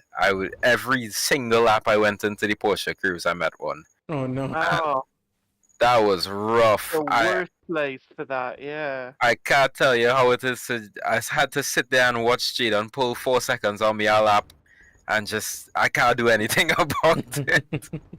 To be honest, according to Stephen, you were you were who he wanted to win, or who should have won, should I say? Because he was talking about them, and we were talking about him, you and Jaden, and he was like, yeah, Dominic Charles should be winning this race, and he started P1, but he's finishing P2, and it's just really, really unfortunate. We had a conversation about that.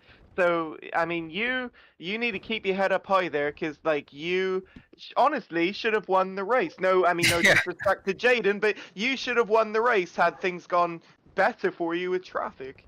Yeah, well, honestly, the traffic was one thing, because my pace kind of made up for it, because I found some really creative ways around the traffic at that point. But towards the end, I had gotten one cut track when my game completely bugged out way at the initial start. And so what happened there, I don't know, for whatever reason, the track didn't render. So I had no floor or anything. So I was just kind of driving in open air. Oh, and wow. I pulled aside so I didn't hit anyone, and well, I got a cut track for that. And then I came back to the server, and then I realized, the cut track stayed there. So I was like, I had to go into the race with four cuts now. And then throughout the race, I got pushed off the line a couple times, and that led to a couple more. I could safely say only one of those warnings I got was for my own fault. So that was really what took me out there. I feel like I shouldn't have gotten that penalty, but whatever real penalty says goes. So there were a few rendering problems for folks throughout the race. Yeah. There was also, by the way, there was one incident I remember with Rafael Rivas. I think you were near there, so you would have seen what happened. We only saw part of it, and you were talking about the chaos of the GT3s, him being one of them. What happened there? He was Audi, right? I think he was an NSX. Stephen said, if I remember correctly. Oh, I had a few run-ins with the NSX. I wasn't really sure what was going on with him because I didn't have too many problems trying to pass the GT3s, especially on the straight. But for whatever reason, he kind of kept moving around. Like every time I got near him, he would just dash across the racing line. So that was really scary. Yeah, it did look quite scary, but you managed to, like, in the end, avoid. So, yeah, that's good. Unfortunate for Jaden Harrison, who actually really did have the bad end of that. But yeah, okay, that's good to know, because I know, like, there were a few GT3s all over the road and causing chaos. So Yeah. to avoid them in a car that goes so much quicker, that's good heads up avoidance. Are you okay, Stephen? There, I was hearing some audio from your microphone a minute ago. No, I'm good. I'm listening Oh, you're on. okay. Okay. I'm I was hearing listening. something. I don't know what it was, but yeah. All right, that's good. Well, yeah, Dominic, thank you so much, and great racing, and we hope to see you again soon. I hope, and more JSRA races. So Yeah. yeah, I hope Thanks for you hosting, enjoyed this guys. event. We're going to be doing much more of it. Yeah, looking forward to it. Just one last comment though, Dominic Charles, your car really did sound good tonight. I just feel like I have to mention that. You've been Yeah, enjoying the Alpine all night. no, that was part of the reason. I figured the Chewbacca sound, right?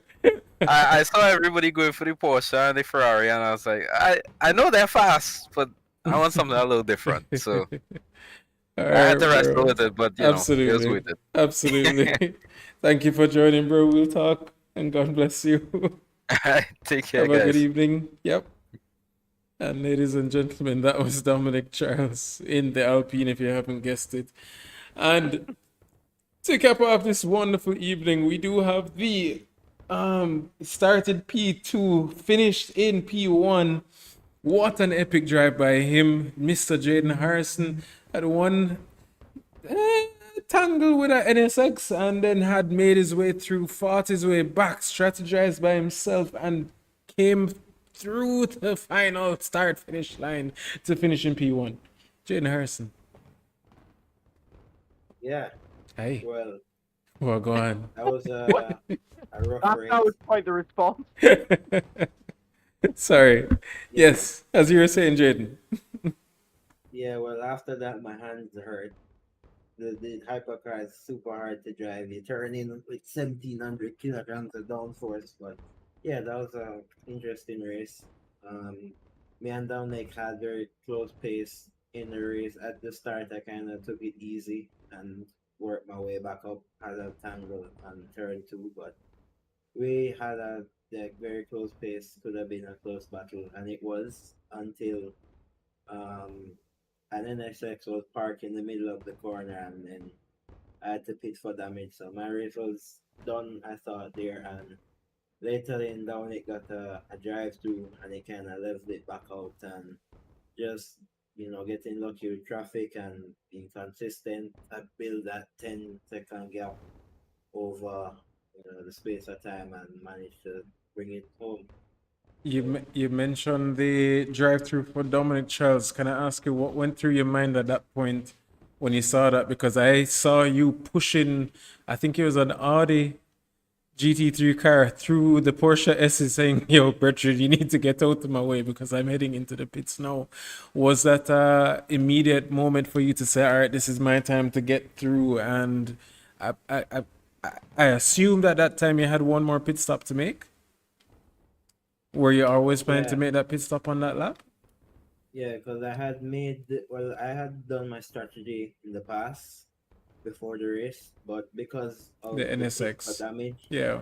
I didn't have enough fuel to run to the end. So if it wasn't for that leveling back with the track cut, I would have been it. But I don't think I was really rushing to the pit. I didn't know if I would have enough to make it, but big up to Tim Style. He got some disconnect errors and bad luck with traffic and was kind of there to the end, helping me out with the gap and the fuel and stuff. So Oh, I didn't nice. know if I could have gotten it, but I do a lot of endurance racing, a lot of experience with overtaking traffic and stuff. So it was just natural instinct to go around the area as fast as possible. Absolutely. And then I just got lucky and brought it home. Absolutely. Well, that's a good friend right there, I have to say, helping you out once he was out of the race. That's great to hear. Yeah, Tim Stoll, he also deserved to get the win today, but everything seemed to be against him, and it's really unfortunate he dropped out. I guess at that point he was just too far back. He was like, well, I'm never going to make the gap back up, so might as well leave. But yeah, we were so incredibly sad when he disconnected. Well, first shocked, then sad, because we had such high expectations of him today. So it was really, really unfortunate. It was completely out of his control. So yeah, really, really unfortunate. But that's great that he was helping you, and well, he helped you to victory. So maybe in small part, he deserves some of that trophy, some of that prize money, and all that. There is no prize money. I wish there was, but. Yeah, well, let's see. Maybe we'll give a donation to charity or something. But yeah, but yeah, you are the charity. Okay. Well, well. Anyway, Jaden, thank you so much for joining us. First off, as always, you're always incredibly quick, and congratulations on the win. I mean, you described everything already, but you being at the top had one of the least amounts of troubles as anyone else. Very few track cuts and not too much. Well, I'd say not too much troubles, but you did have that one incident there with the NSX that we were talking about quite extensively. We just talked about it as well with Dominic Charles. So, yeah, this well, you kind of described it already. Losing your wing there, and it kind of made the strategy a little different between you two, and we weren't really knowing exactly how it was going to play out. But then they had the drive through, and then come in for your final stop. And actually, Stephen was saying that that's a great idea, great move to get that done then, and then come on out and then dash to the finish, and you had quite a gap. So you played that strategy actually very well in the end. At first, I was actually thinking the opposite, thinking, oh, maybe you could do it a bit earlier. You have a lot more free space, free air, but maybe that wasn't such the case. You played it perfectly. So what do you have to say about all that? Yeah, well, there's been a couple times, I go up the inside and the GT3 don't see me and they kind of turn in and they hesitate. But like they approach very fast, so they can't get mad at that. You just have to be aware. So there's a lot of close calls. Like there's times where I'm going in a left-hander and turning right because I have to avoid an incident or something. So there's a lot of good luck and stuff. But yeah, it was good race, very fun, and looking forward to the next one. Indeed. Well, Jaden Harrison, thanks very much. Congratulations on winning the 3 hours of Le Mans today. Absolutely. You. Jaden, congratulations, my brother. Sorry we couldn't go to war together today, but nonetheless, that was an absolutely epic drive. And I'm sure the fans enjoyed it just as much as we did over here in commentary. So as always, congratulations, bro. Yep, and it was the same to drive it. Nice. Well, always a pleasure to have you, bro. And God bless you. Have a great evening. Thank you. We'll talk soon. Yeah. And ladies and gentlemen, that was your race winner, Jaden Harrison. Coming off of the 3 hours of Le Mans, sounded kind of tired a little bit, but still, you can still feel the energy in his heart. And congrats to him. But Mark, what an epic evening of racing. I know we may have started off a little bit slow, but look where we ended. And nonetheless, I am definitely looking forward to many, many more events such as this. So, any final thoughts? Yeah, I mean, that through all the technical issues, through all of the incidents that we had, and yes, half the field DNFing, that is the elephant in the room there that we have to think about. Honestly, beyond all that, we had a fantastic, I'd say 2/3 of the race, to be fair, where we had fantastic action, great overtakes and drama, and pit stop strategies that were really, really well done, really well executed.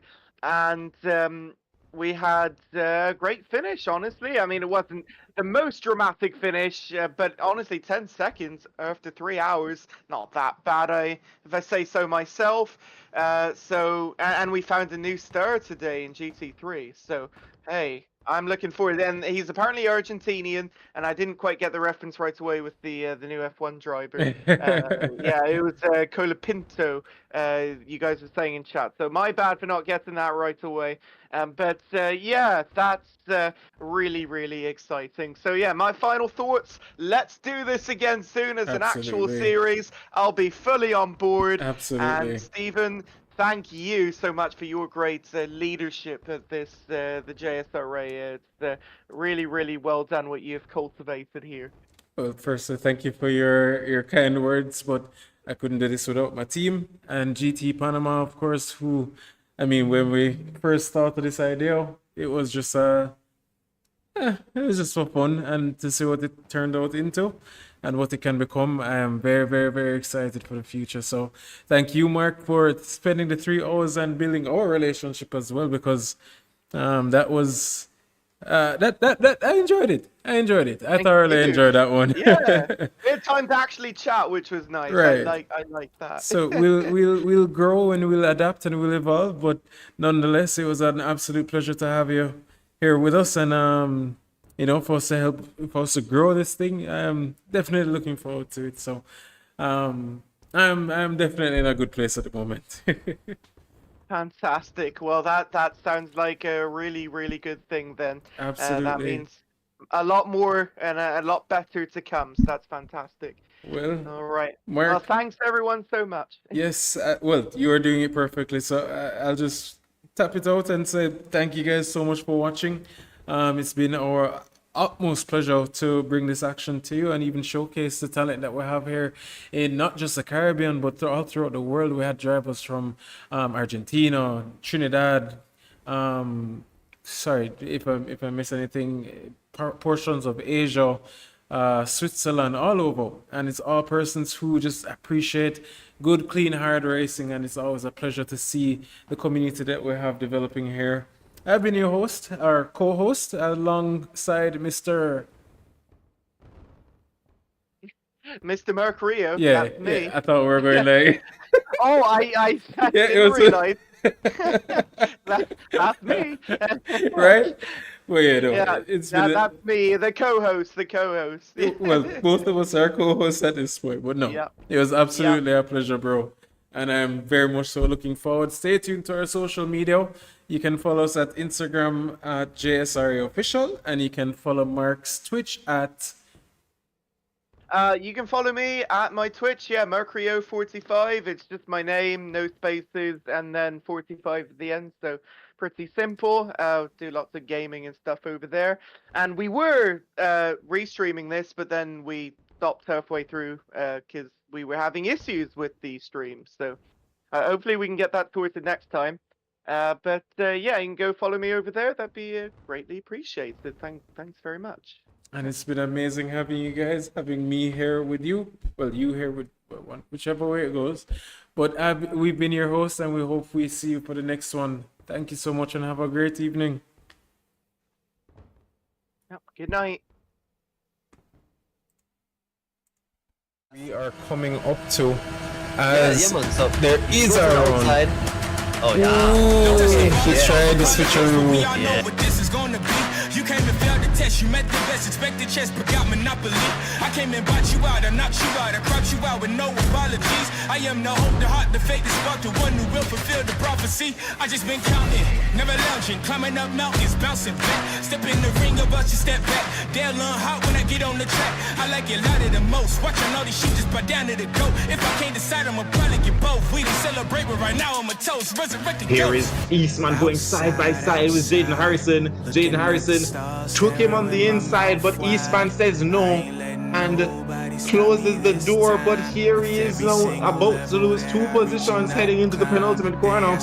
Now coming through the final corner, can Moss get past Eastman as well?